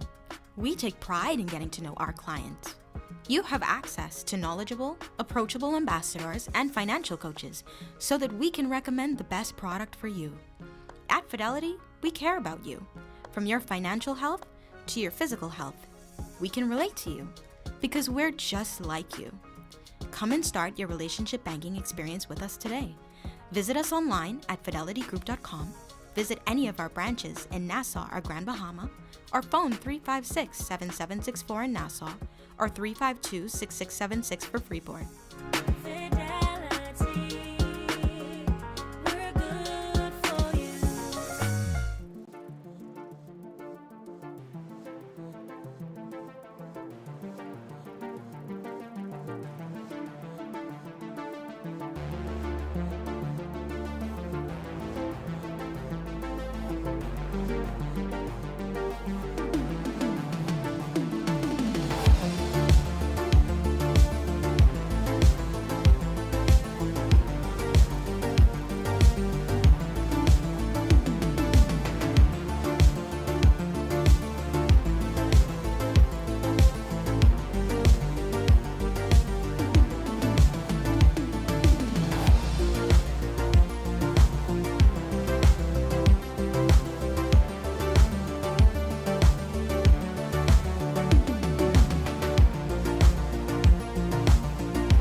Good afternoon, everyone here at the Financial Symposium. My name is Ahmad Young, and I'll be speaking on behalf of the Small Business Development Center. All right? So just to familiarize yourself with who we are here at the SBDC, we strive to help and assist all small to medium-sized businesses here in the Bahamas with the various services that we offer. So as our lovely host would have mentioned before, we are well known for our funding opportunities, but funding is not the only thing that we offer here at the SBDC, right? Our mission is to support the evolution of all micro, small, and medium-sized enterprises, as well as maximize the creation of economic impact through strategic partnerships and all the different trainings and equipping and empowering businesses, not just funding them. So what is our vision? Our vision here at the SBDC, we envision a Bahamian economy where Bahamian-owned businesses can get into the marketplace and succeed, right? That is advisory services, free business advisory services at that. So you have access to free business advisory services. You can come in and speak with the advisor. You can get advice on your business, advice on your business plan, and just have someone to talk to and lean on throughout your process and story and stage as an entrepreneur. Additionally, we have additional training and entrepreneurial programming opportunities. As you would know, we run different initiatives throughout the year, and each of these initiatives would have training aspects attached to them. So the funding is great, the money is great, the access to the capital is great, but the rest of these services and the access to the soft skills necessary to run a business is the training that we provide and make available at the SBDC. Additionally, if you get funded through us, we don't just give you the money and go, right? Of course, some people say, just give me the money and go. No, we don't just give you the money and tell you just go.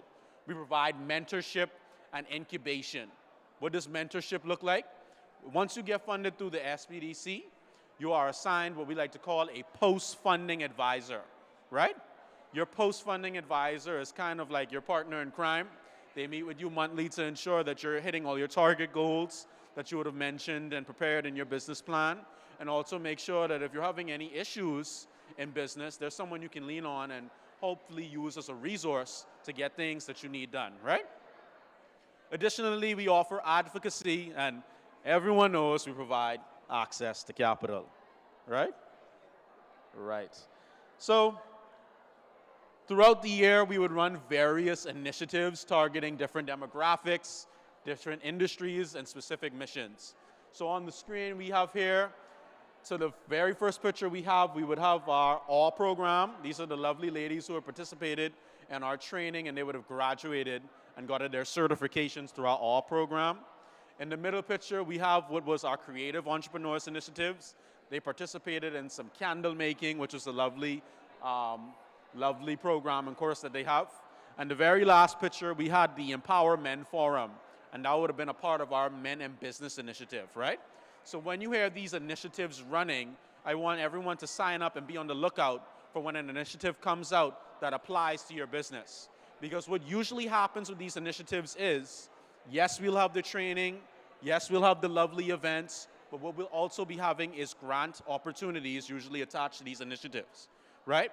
So when you hear Men in Business, you know that we're focusing on the male entrepreneurs. The Women in Business initiative, we're focused on the female entrepreneurs. We just had the Young Entrepreneurs Initiative, went through last year. We focus on the young people. Of course, I love that, right? And then we'll also have things like the Fly Fishing Initiative that's currently going on. And we just recently wrapped up with our Disabled Entrepreneurs Initiative, which allowed disabled entrepreneurs to gain access to grant funding and also specialized training that we actually tailored the training courses to assist those who have disabilities, right? So I talked about what we do here at the SBDC, what we offer in terms of services. I spoke briefly about the previous programs and some upcoming programs that we have. But what we have year-round that is available for all entrepreneurs to gain access to is our flagship program, which is the Guaranteed Loan Program, right? So what does the Guaranteed Loan Program look like? It allows entrepreneurs from all over the Bahamas, not just Nassau, not just Grand Bahama, all over the Bahamas to gain access to loan and grant funding, right?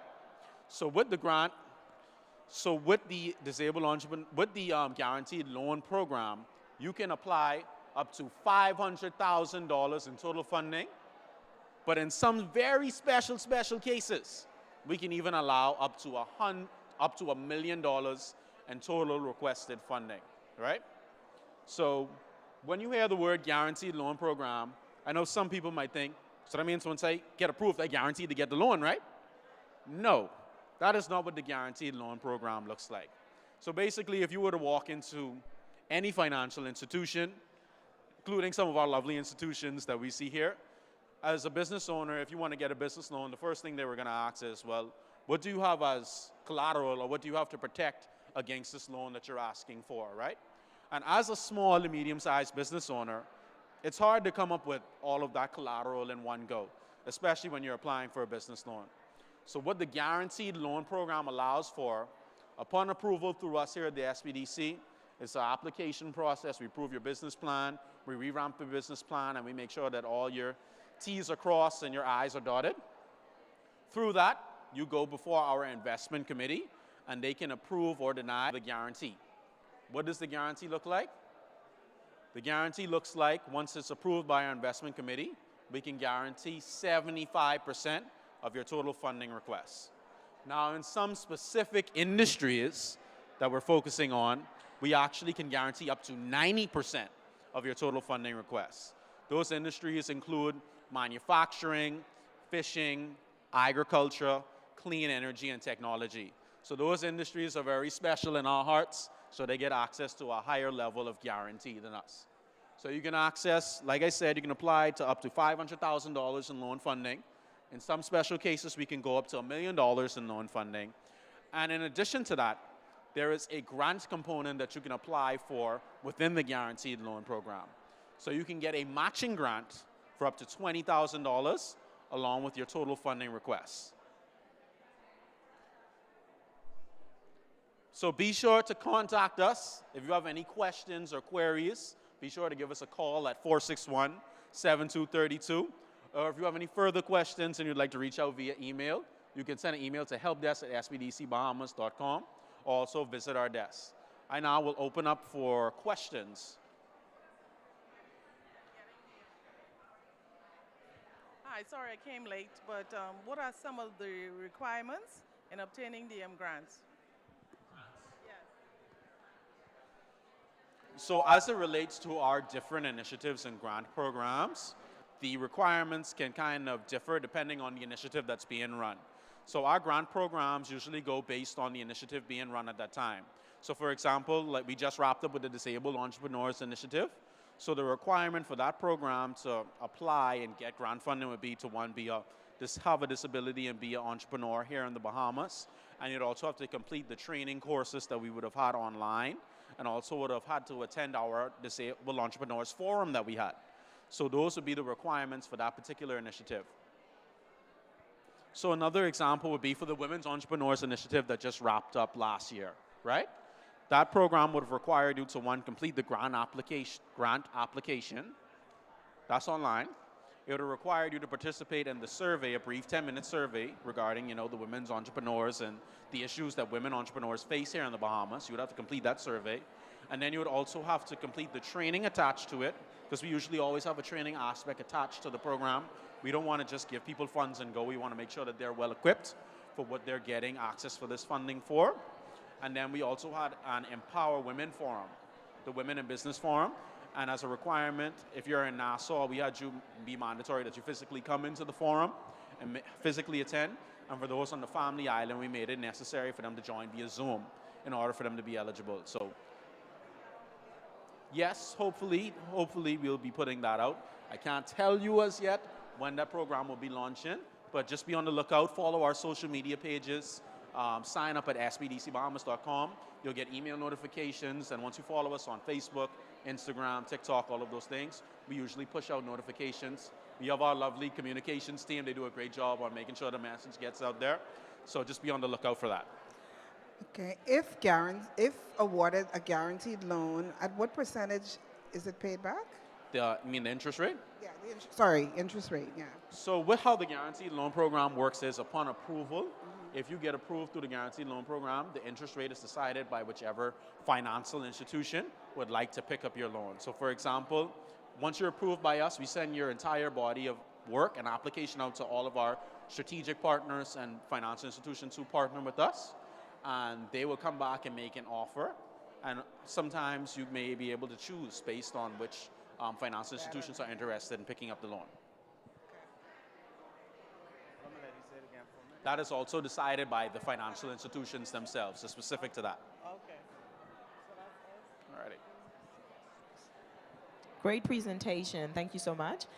Can you let us know if we have anything current that I could apply for at the SBDC, anything that's going on? I know you mentioned that we just ended the Entrepreneurs with Disability, but what's going on right now? So year-round, our guaranteed loan program is open. So it doesn't matter the time of year, you could always apply for that. But right now, we are currently doing our fly fishing initiative. So if you know any entrepreneurs who are interested in getting certified in fly fishing, or who are already certified in fly fishing, this is a grant opportunity program for them as well. And there's also a unique training aspect to that as well. I just want to know who I could get a nice haircut from. That's just my question. Any other questions, ladies and gentlemen? No? Please, give him a hand. Excellent presentation. And I know who I'm coming to definitely to put in for my capital. So we are going to have a next presenter real quick, Mr. Raymond Johnson from the Ministry of Works.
reviewed. The inspector would look at the application to see if it's a home-based business or a commercial-based business. If you're cooking at home, you have stoves, you have gas lines, someone from our volatile section would need to come out and review, as well as a commercial-based business. Now, for commercial-based business, you selling clothes, you selling jewelry or whatever, we would come in and review. We would look for certain things. First of all, your lit exit signs at all of your points of egress, they would need to be there. You would need to have emergency lights throughout the building in case of power failure. You would also need your doors to swing outward, because if the building catches on fire, you don't want any obstruction of persons, trying to get out. Code requirement, you would be required to have a handicap bathroom. So you would need handicap bars in your bathroom. Right, that's the new requirement for persons to be able to get up and use the bathroom. Also, a handicap ramp. You would need an updated fire extinguisher, and that's about it. So those are the things that an inspector would look for. You have those on site. He would go back to the office and he would grant you your approval. It would go to Inland Revenue, and we would give you a message also by email. So basically, that's our process in a nutshell. Take two. No, hold on. Oh, sorry, hold on. I can't even hear. Mike, how long does it take, or the turnaround time for the inspector to come out? And once done, how long does it take to get your approval So I would letter? say once your plan is submitted, give it about a week. An inspector would come out, and as soon as he does his reviews, you would be granted approval. So the approval process isn't that long at all.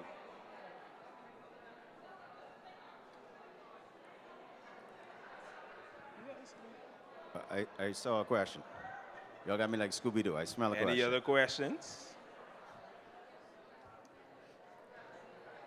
And just for confirmation, if I am doing something commercial, we do have to come to y'all to get approval? Yes, you do. Okay. So I'm going to build my... Commercial, both commercial and home-based. Okay. Especially cooking food. The volatile section would do their next set of checks because, again, you're dealing with gas, you're dealing with food, you're dealing with stores. Right. So that's an extra step that they do. Any other questions? No?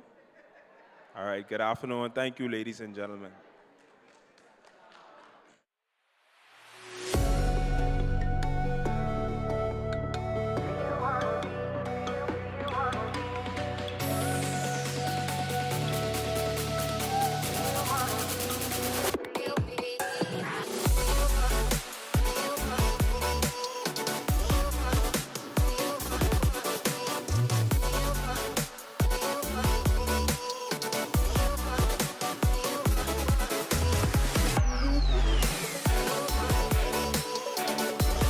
Give y'all breath and energy in your body, and y'all got plenty of wings on these tables. I say y'all should be full of energy. Let's give a hand, ladies and gentlemen, because I ain't got no wings, so y'all know I hot right now.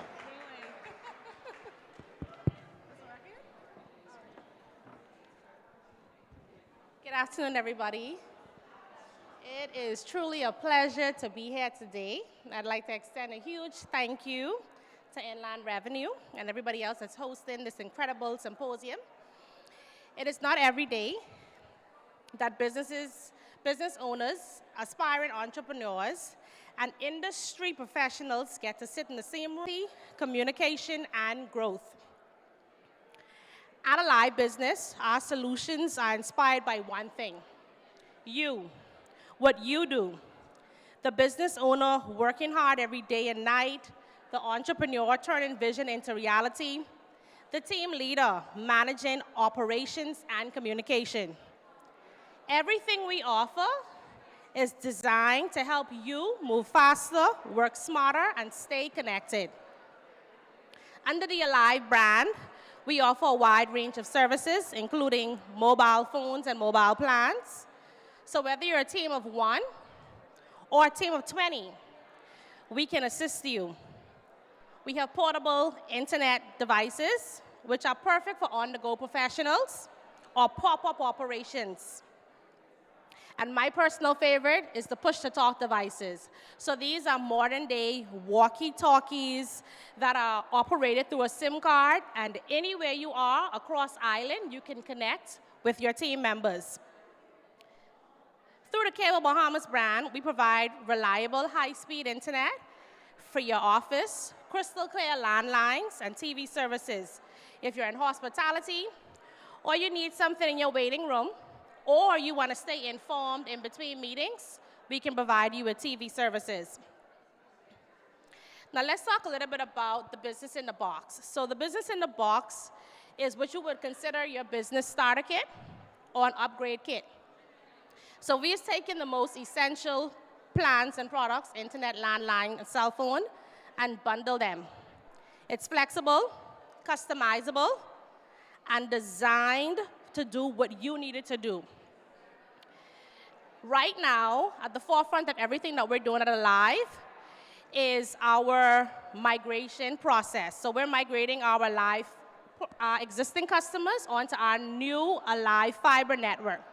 So if you're currently dealing with buffering, dropouts, or unreliable speeds, it's time for a change.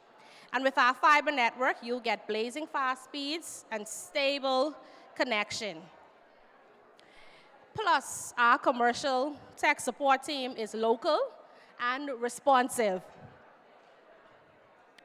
Separate and apart from that, we offer porting services. So if you're already tied to another provider and you want it to come over, no problem. With Aliv, you can port your number, keep the same number, make the switch, and you don't lose any of your contacts. So this is pretty much what we have to offer. And if you, by chance, have anything else that you may want to discuss or you have any questions, please feel free to come over at our table. We're here to listen, to help, and hopefully help you to grow. So thank you again for your time and your attention, for the incredible work that you're doing in our communities. Let's stay connected, and let's build something amazing together. Excellent.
fatigue. That's what it is. Well, good evening, everyone. Pleasure to present on behalf of Bank of the Bahamas. And we're going to talk about business banking and financial management essentials. I know everybody is full from the wicked wings, so we're going to go straight through the presentation. And today, what we're going to talk about is a few things. The journey through business banking. One, the importance of a bank account, which we intuitively all understand. Two, the digital and information reporting that you can get from a digital experience. Three, merchant services. As we know, cash is not as frequent or as heavily utilized as it used to be, and the channels that we can use to help your business there. Four, credit products, and I doubt we have time for a Q&A, but if there are any questions, we'd definitely be interested in answering those. So, as you know, we all intuitively understand that keeping your money under the mattress or in a safe place is critical to safety. And there are more reasons to have a bank account than that. Number one, times have progressed, and so have payments. So instead of using cash for payments, we know that the digital experience is not about physical money, but the ability to click a button and make sure that your employees are paid, your receivables are collected, and payroll is updated. At the same time, these transactions are being recorded for your benefit, and at the click of a button, accessible without physically keeping a notebook or writing things down, and can be used for your financial statements, which is a very important part of keeping your records and qualifying for credit. So there are two main types of business banking accounts at BOB. We do use a business savings account and a business operating account, and of course you can have any number of these types of accounts. in addition, there are benefits of these bank accounts, and I don't have any volunteers in the crowd, but I'm just going to go through it very quickly. Easy access to liquidity. It can become interest-bearing. It optimizes your business finances. It keeps your transactions separate between your personal and business accounts. You can attach a debit or credit card to it, and it's relatively easy to open, so we'd like to think. So opening a business account, the simplified version, admittedly, I mean, we know top of mind business accounts and the process has been talked about a lot, but we put a slide together to help you navigate through that process. Just so we are clear, as you know, businesses are, or banks are regulated, and we must adhere to rules and guidelines, and hence the request for documentation. And it's very important that we adhere to those guidelines so that we're not fined by our regulators. And of course, the documentation protects not only the banks, but yourself against money laundering and terrorist financing. And so documentation requests are standard, and I know it's a huge pain point for folks that are trying to open accounts. And for businesses, it can be complex. It's not like opening a personal account where there may be 1 or 2 documents required. It can be any number of documents, and we'll show a slide just to visualize that. And so for most businesses that are trading as, those can be a little easier to open. Partnership may require some extra documents, and as highlighted here, incorporated companies require the most documentation. I just want to make sure that my slides are connected here. Okay. So for our types of accounts, from a visual perspective, sole proprietorships may have the lighter amount of documents, maybe 3. Partnerships, maybe 4. And I don't think I'm on the screen here. Yeah, there we go. And if we go down to opening a business account for an incorporated entity, we can see how much documents are required. And that's really where the process can be delayed, because documents may not be readily accessible, or you may not have them, or you may need to go to the Registrar General, or you may need updated business licenses, or whatever have you. And so I know that that can slow down the account opening process. But there is good news. BOB does allow business clients to use our website to upload account opening documents and set an appointment. What this means is that your accounts can be pre-populated. It can be digitized in advance of you coming to the bank, and it would cut down on the turnaround time that you may have if you just walked in with a document or documentation trying to open an account. So it's a great step to help streamline the account opening process. We have seen less complex business accounts open within 3 days. And of course, the average business account can take up to 10 business days. And if you read the papers in the last few days, they may say 6 months, right? So we definitely have good news there. So after your account is open, it's all about the digital experience, right? It's all about your ability to access and check your balances, make payments to suppliers, make payroll, tracking incoming funds, and paying your credit card balances. And it also helps with information reporting, so when you do have month-end closing, you're able to send it off to your accountant and get that completed. So your digital experience is very important to enhancing the efficiency in your business. So transitioning from the account opening process to our product line, we do offer merchant services. As we know, cash is not necessarily the number one form of payment.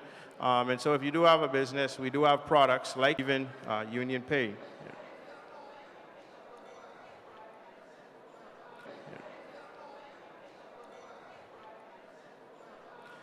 So we just put up on the slide there some of the documents that's required to get your e-commerce started up. And I guess one of the most important things that we can leave with is, hey, Bank of the Bahamas is in the business of financing. That is what we do. That's a big part of our product offering to you. And as a snapshot, we just want to go through our credit product and just say, even though this information is on the screen, that it's not a one-size-fits-all approach. I know that folks may have an application for a credit, and they may wonder, well, what is it do I need? Why does it take so long?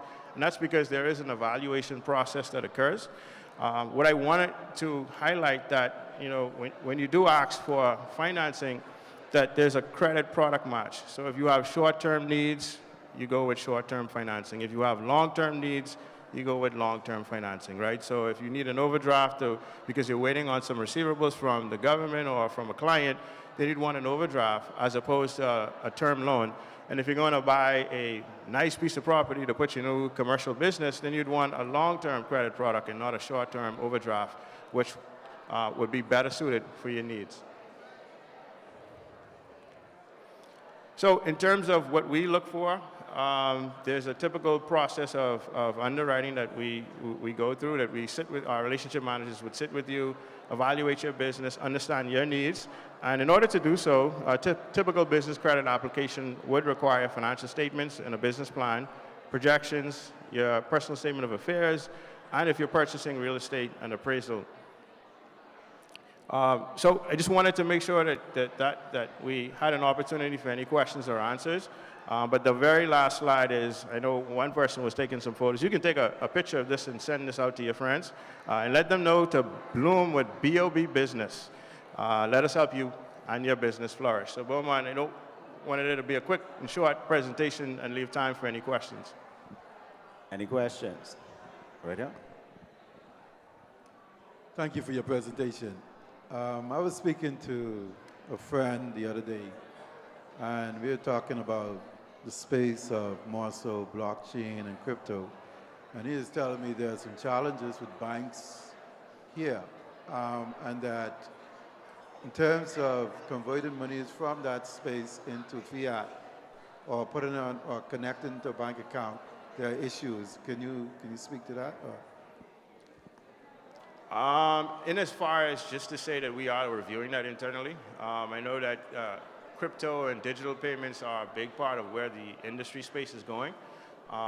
Currently, no, but futuristically, yes. I can say that there are very active discussions on the role of crypto and the role of digital assets as a form of payment. So it is something that we are looking at very actively.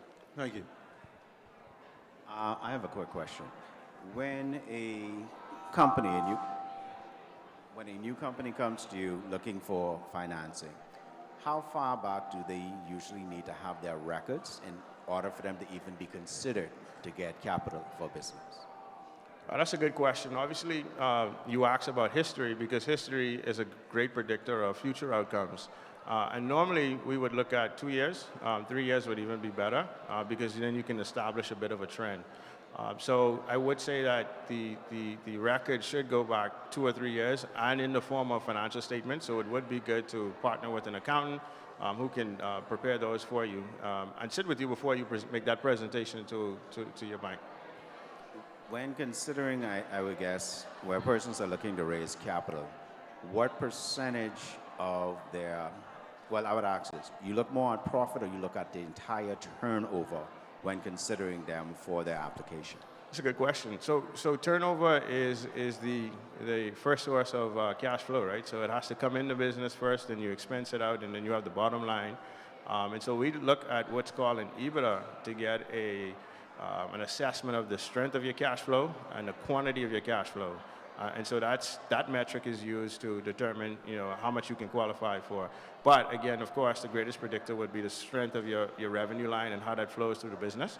And obviously keeping costs in mind and how, as a manager or a management team, you are good at preserving some profitability there, which allows you to make loan payments. My last question, because see, they ain't gonna take advantages. I trying to get billionaire status in a short period. Any advice you would give to business persons, my apologies, sir.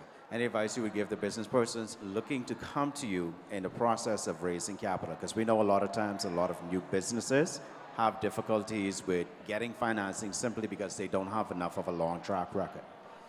So track record is one barrier, but I would also say prospective planning is another one. Oftentimes you see an application or a client or prospect that comes to you, it's at the very last minute when financing is needed. So I would say if you have sufficient time to plan in advance and allow your bank the sufficient time that they need to make an assessment and even provide guidance on how best to structure a financing product for you, that would be good. So in essence, if you come 2 minutes before you need funding, it's going to be very difficult and there may be some pain points and frustration experience, but if you allow some time for that relationship to establish, for the information to flow back and forth, and a proper credit decision to be made. I think that's important. One last question, Mr. Carey, before I come to the gentleman. A lot of times, businesses only come to the bank when they're looking for capital and financing. Prior to that, if I'm looking for advice on how to better manage my assets and how I'm growing, does the bank provide that kind of financial advice in advance? Excellent question. So we started the topic on opening a bank account, and data is very important. Insights are very important. So before a business really needs financing, if you have an established relationship with the bank, they're able to data mine and provide trend analysis on what's going on in your business just based on the activity that they see within your bank. So I think that's important because banks have access to that information. You have access to that information. And the digital experience and what we're seeing and where we're seeing the industry go is to provide that value add to customers based on the industry, based on the individual business that they're operating, and based on that bank's knowledge of your business itself. So that's a good question. Yeah. Another question, piggybacking off what he asked earlier about turnover versus profit, and you mentioned EBITDA. I sort of forget the A in that acronym. Is it before income taxes, and the A is? Amortization. Amortization. Okay. Amortization not being a non-cash expense that you add back. Okay. Any other questions? Excellent. Please give Mr. Carey a hand. All right, appreciate it. Y'all can do better than that. Y'all sound like, I can tell y'all have some of them wicked wings, so they're.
So good afternoon, everybody. How are everybody doing this afternoon?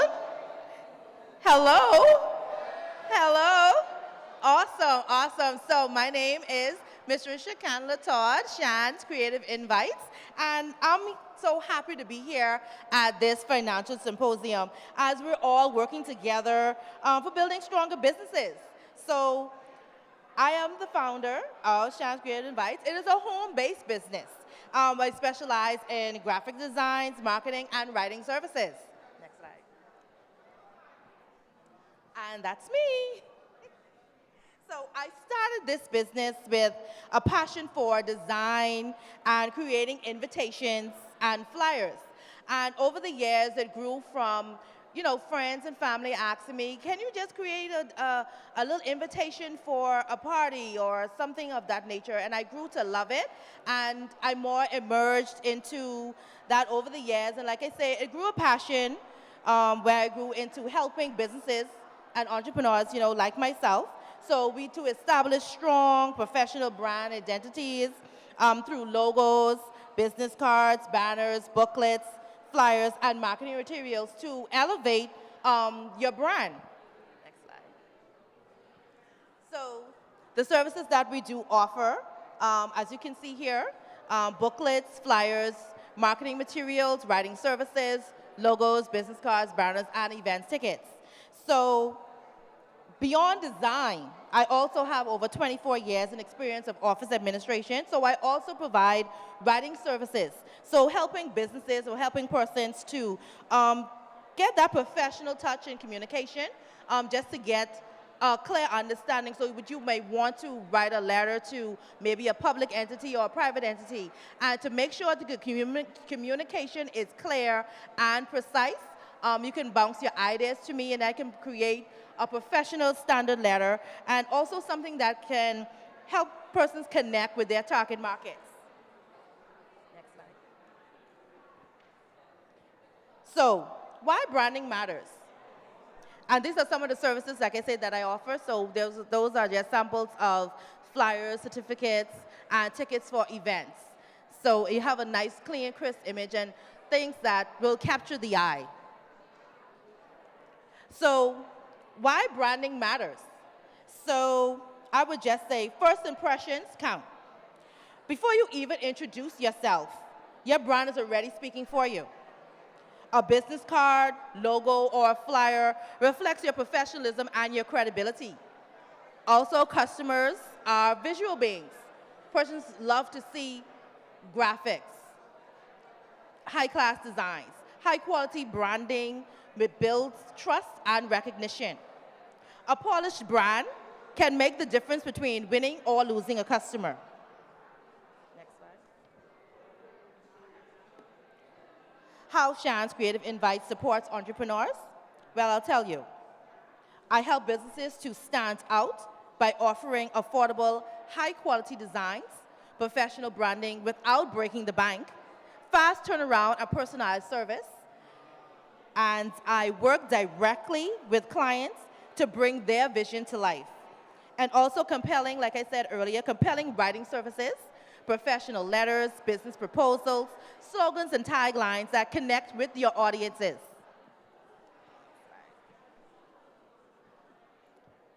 I have this saying, your business is your brand and your brand is your reputation. So I would say that make it unforgettable. At Shan's Creative Invites, we work along with our clients to create eye-catching designs and content, and that drives businesses to growth. So if you're looking to help brand your business, to help grow your business, I would say give us a call, email us, give us a call or email us, and let us help you build your brand. So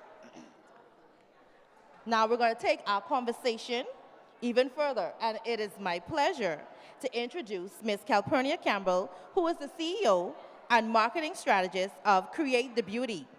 With her expertise in digital branding, she'll dive into how businesses can leverage online platforms to maximize visibility and impact. Please join me in welcoming Ms. Campbell. Hello, everyone. I can't hear you. Hello, everyone. I know it's after lunch. I hungry though, so y'all ate. I did not. So just waiting on my presentation to be put up. Okay, boom, there we are. All right, so create the beauty. That is my business. No, we do not do makeup. That is a frequent question that we get. All right, so who is Create the Beauty, or what is Create the Beauty? We are a marketing and digital branding agency that helps you to brand, market, advertise, and put your business out there. So with Create the Beauty, we empower your brand. But what does that mean? We have services that we offer. So we do content creation packages, graphic design bundles, and social media marketing. Are these things needed in a business? Yes. Why? Because you need to make sure that your brand is being seen. You make sure that your brand is being apprehensible to your customer, to your target audience, to your clients. You want to make sure that your brand, your business is being marketed so you can make the moolah, so you can make the change, right? Because we get in business, of course, to do our passions. We get in business, of course, to profess our love for this industry. But we get in business to make money. So that's our goal, to build your business to make you money.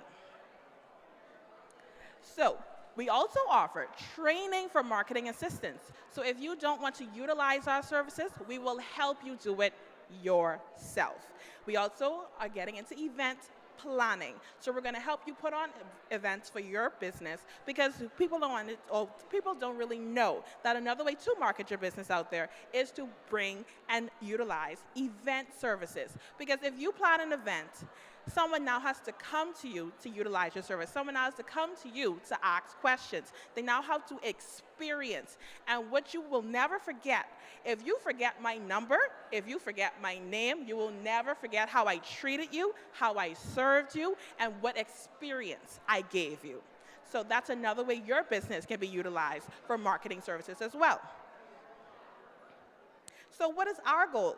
To build your business. And how are we building your business? Let's dive into what branding is. Like my counterpart and my coworker said, branding is about your image. But what does that mean? Branding can be taken as far as who you are as a person, what you represent. The way you step out of your house, you are walking out as your own personal brand. The way you walk into work and you do your work ethic, or however you present yourself, whatever you do and how proficient you are at work, that is a brand. Because whatever you are remembered for, that is branding. Whatever you are known for, that is branding. Whatever you are seen as, that is branding. So now we also want to make sure that you are able to make and execute strategic goals for your business. We want to grow your business with marketing efforts, because if you are not doing marketing and sales, how are you expecting to grow your business? If you are not aligning your brand with your target audience, if you are not going into your business and you're going to now see, what demographic am I looking for? What is the age range that I'm serving? What is the monetary finances of the persons who I'm serving? Am I looking for mothers with children? Am I looking for fathers? Am I looking for persons who are single, living in a one-income household? What are you looking for from your customers? You need to know this information because it tells you exactly who you're serving. And we help you target that demographic, and we help you pitch to that demographic. And at the end of the day, we want to protect your business, protect your image, and make sure that you are getting what you need to do for your business. Okay. And last but not least, these are some events that we've done, because we also do event marketing as well. So we help you with doing bundles and content packages, so you can now not only get one flyer and done. That's not how it works. Marketing never stops. It's an everyday, whether it's talking to somebody, giving out your business cards, showing whatever you need to, it's an everyday process. So we want to make sure that you have consistent branding, consistent imagery, And we want to make sure that you also have things in your business that appeal to your audience. So we also do logos, but we're not stopping at logos. We want to give you a logo animation. We want to give you the letterhead. We want to give you the email signature. We want to present you with the process and the tools so you can now have your business presented in the best way possible, and now you can give the best service possible. Because if you don't feel good about your business, how are you going to serve somebody else? All right, so that is all we have to say. And again, we are here to empower your brand. Thank you.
Years following independence, the Bahamas Development Bank has carried out our mandate of expanding and diversifying the nation's economy. We are the new economy together. We are always looking for the next great opportunity to invest in creativity, innovation, and sustainability. Visit our website at www.bdb.gov.bs to complete your application today.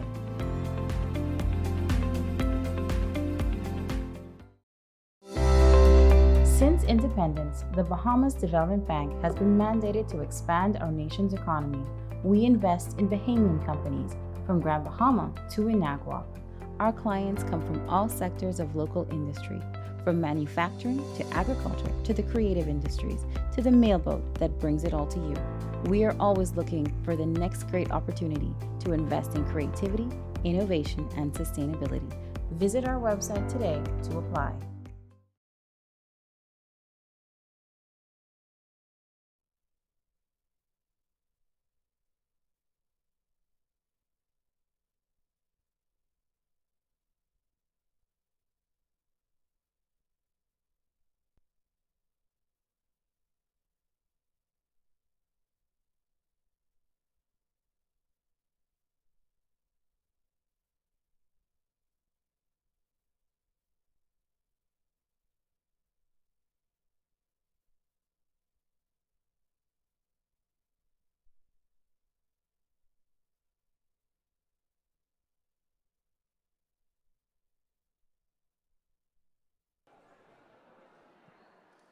Okay.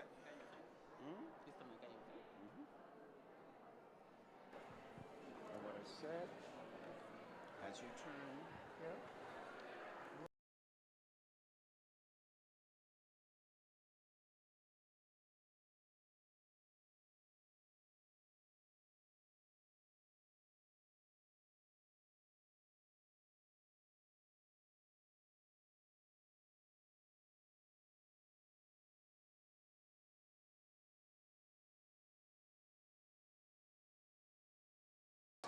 Presenter from the Nassau Guardian Media Group. Give a hand for me, please, ladies and gentlemen. Y'all do a better job than I. Give a hand for me. Let me tell you something. I'm bringing Wicked Wings back next year when we do this again, you know. All right, just letting y'all know. Let's give a hand to Miss Anita Baker as she comes and gives her presentation from the Nassau Guardian.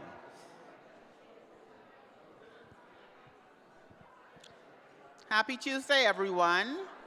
I hope you are enjoying this fabulous symposium that has been put on by the Department of Inland Revenue. The Guardian Media Group is extremely honored to be a part of this and to partner with them on this initiative. And I am here to share some valuable information on behalf of the Nassau Guardian and what we have to offer as an all-inclusive media house.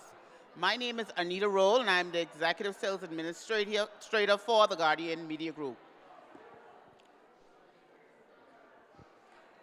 The Guardian Media Group, led by the 180-year-old newspaper brand, has been around since King Hammer was a hatchet, as the old saying goes. And that's a mighty long time. Tried and proven, we are the oldest business establishment in the country, or I should say one of the oldest. Our first newspaper issue was published on November 23rd, 1844. We pride ourselves on being the largest and most respected media house in the country and one of the oldest continually published newspapers in the world. From then to now, The Guardian has been an integral part of the life of Bahamians, not only as a purveyor of pure news and chronicler of our history, but as a major shaper of public opinion over the past 180 years on a multitude of topics, large and small. The Nassau Guardian is a proactive institution in pursuing freedom of information, inclusive of community coverage, zealous in protecting editorial independence, and committed to providing the best customer service for our advertisers, readers, and listeners.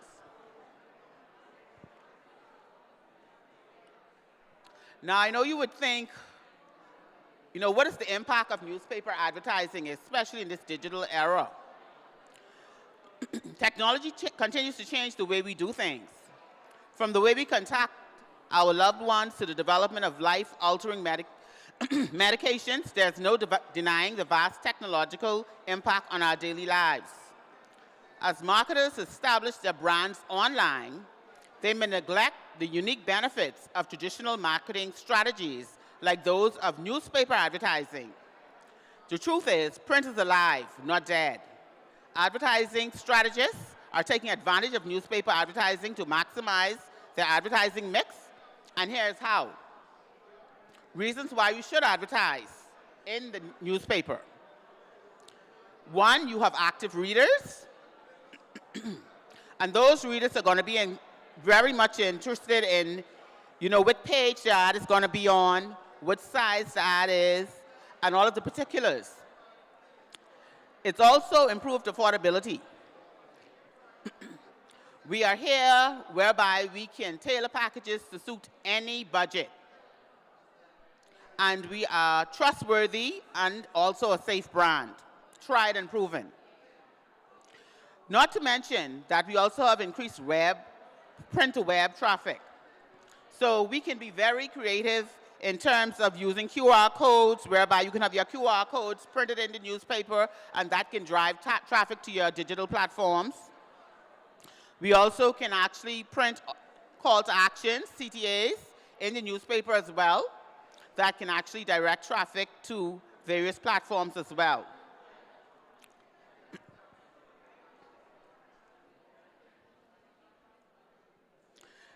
Now, not only are we a newspaper company, but we are an all-inclusive media house. We have in place, we have 2 radio stations, Guardian Radio 96.9 FM, Star 106.5 FM, and we also have a commercial print shop, Print Masters. Our radio stations offer a broad range of advertising opportunities and additionally can tailor packages to suit any advertising budget. Radio advertising remains important due to its wide reach, cost effectiveness, and ability to target specific demographics, making it a valuable tool for businesses to connect with audiences and build brand awareness. Not to mention the vast promotional opportunities and the strong call to action and influence that is driven by this advertising vehicle.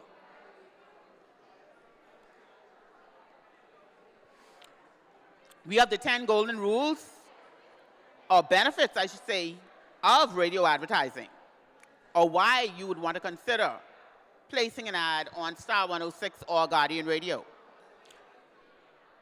Radio reaches a huge audience.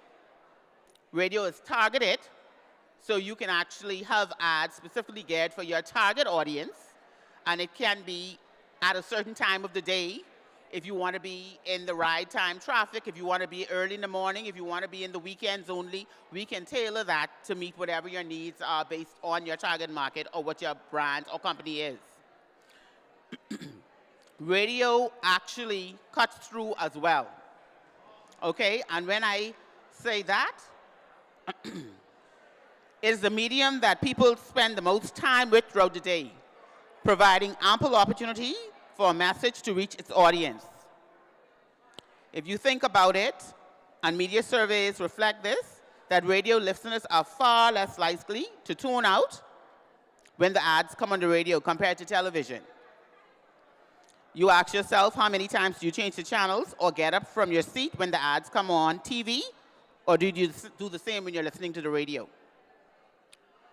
Radio is the anywhere, anytime medium. Okay, given the portability, advertisers have the opportunity to reach people on the go, giving them an edge over competitors. The accessibility of radio enables listening to occur in places that other mediums may have difficulty reaching. Radio is the pulse of the community. Radio is live and local, so it reflects the community. People listen to the radio to find out what is happening now, where to go to next, and traffic updates, weather updates, sports, entertainment, it is all encapsulated in radio. Radio offers promotional opportunities as well. So if you have an event coming up, any kind of special event, or it could even be something that you're just trying to highlight, an anniversary, some special service, you come into our radio house and we will definitely tailor something with you. We will actually partner with you depending on what it is. Radio also reaches your target customers very frequently.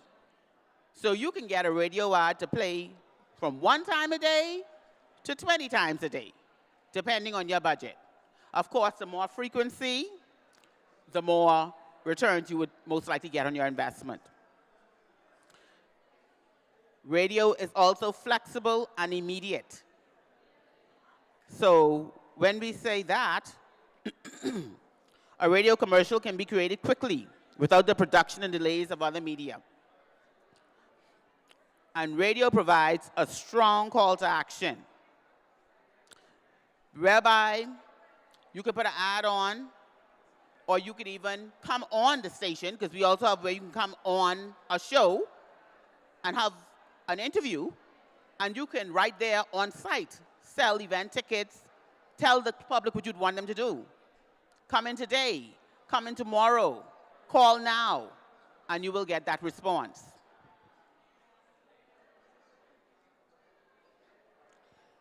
Now, as a multimedia group, we also offer digital marketing, okay? Because we understand the importance of innovative and creative advertising strategies. We embrace the digital era and are the trailblazers in the industry. No other company has the numbers of the combination of products that we have, and it is all one click or one call away. People from the Bahamas and worldwide listen, watch, and read our exclusive content.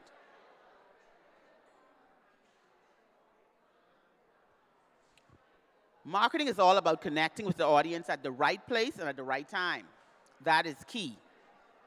Presently, when most people spend half of their time looking at their mobile devices or laptop screens, the best place to interact and meet the target audience is the internet. Digital advertising is important because it allows businesses to reach a wider, more targeted audience, measure results accurately, engage with customers in real time, and build brand awareness and loyalty, all while being cost-effective compared to traditional methods. The top 10 benefits of digital marketing for small and large businesses would be local and global reach, real-time customer feedback, cost-effective marketing, awesome brand awareness, more targeted form of marketing, increased customer engagement, greater return on investment, multiple business marketing strategies, measurable results, and improved conversion rate. I would like to share with you some of our 2024 online stats, and that's on the Guardian Media Group's platform.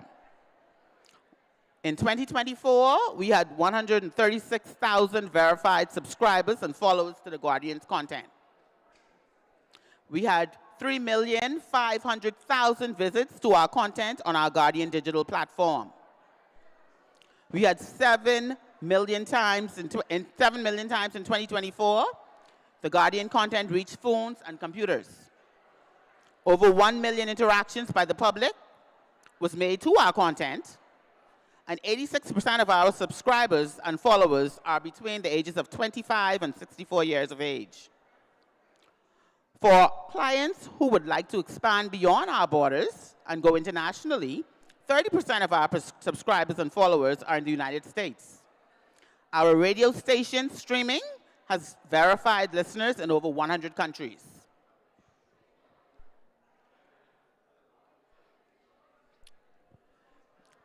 Lastly, I'd like to close out and invite you all to subscribe to the Nassau Guardian platform. Our website is www.thenassauguardian.com. We invite you to follow, like, and share our digital platforms. We are on Instagram, Facebook, TikTok, and Twitter. Our content definitely reaches your clients every day, and you will be guaranteed results. Some persons would ask, why? Why advertise with the Nassau Guardian Media Group? We are trusted. We are the leading professionals in the industry. We offer a cross-platform advertising opportunities. Case in point, if you have a company, and oftentimes I think the biggest thing with companies is trying to market, how to get the company level up, how to scale the business. And that can be very costly, especially if you have budgetary constraints. But if you come to us with a budget, we can get you in the newspaper, on the radio, on the digital platform, and we also have a commercial printing department, Printmasters, that is there to cater to all of your needs in terms of commercial printing, if you need booklets, if you need business cards, if you need signage, they do it all. The wraps for the cars, Printmasters does it all. So it's a one-stop shop, and no budget is too big or small. You come to us, whatever the budget is, we can tailor a package to suit your needs. Everyone doesn't get the same thing. And based on your business, we will tell you what you need to do to get maximum spend for your investment and maximum results. We offer convenience as well. We have a sales team with sales executives. So if you're busy and you're saying, I want to do this, but I really don't know, I have time to get there, we can assign an agent to come out to you, to sit down, go through the products and services, and come up with a package for you. We guarantee return on your investment. I can tell you, once you advertise with us, I can tell you digital, we can always give you the numbers. So if you come into us and you get on our platforms, we will tell you within 4 weeks, we will come to you with the numbers in terms of what your business is doing, how many followers you have had, how much engagement you have had. And you can see and track the progress of your business. So I would like to encourage you all to take advantage of the opportunities we have today. We have a small business package available for $4.95. That's VAT inclusive. And that includes 2 2x7 ads in the newspaper, 3 digital ads on the website and social media, 2 commercials on Star 106, and 4 commercials on Guardian Radio. Print Masters, the commercial printing department, also has a package where you can get 100 flyers for $50, VAT inclusive, and you can get 100 business cards for $20, VAT inclusive. So be sure to check out our booth today and get yourself started on the way to your business going to the next level in 2025. Thank you so much. Excellent. Let's give a hand, ladies and gentlemen. Thank you so much for that one.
having an opportunity and a chance to actually be able to put on this symposium so that the public would have a chance to learn what they need, as well as our Chief Valuation Officer, Ms. Chandra Strawn, also for having the vision to allow us to put together and organize this event for the public, as well as the Minister for empowering such an initiative for our persons in the public. It has been a wonderful and exciting 2 days. I am grateful for those persons that have come, taken advantage of this opportunity, and I want to remind persons again, we will also be uploading to our YouTube channel the sessions from yesterday, as well as next month will be VAT Education Month. So we encourage you now to register for that. It's going to be for the entire month of April, from April 7th to May 2nd.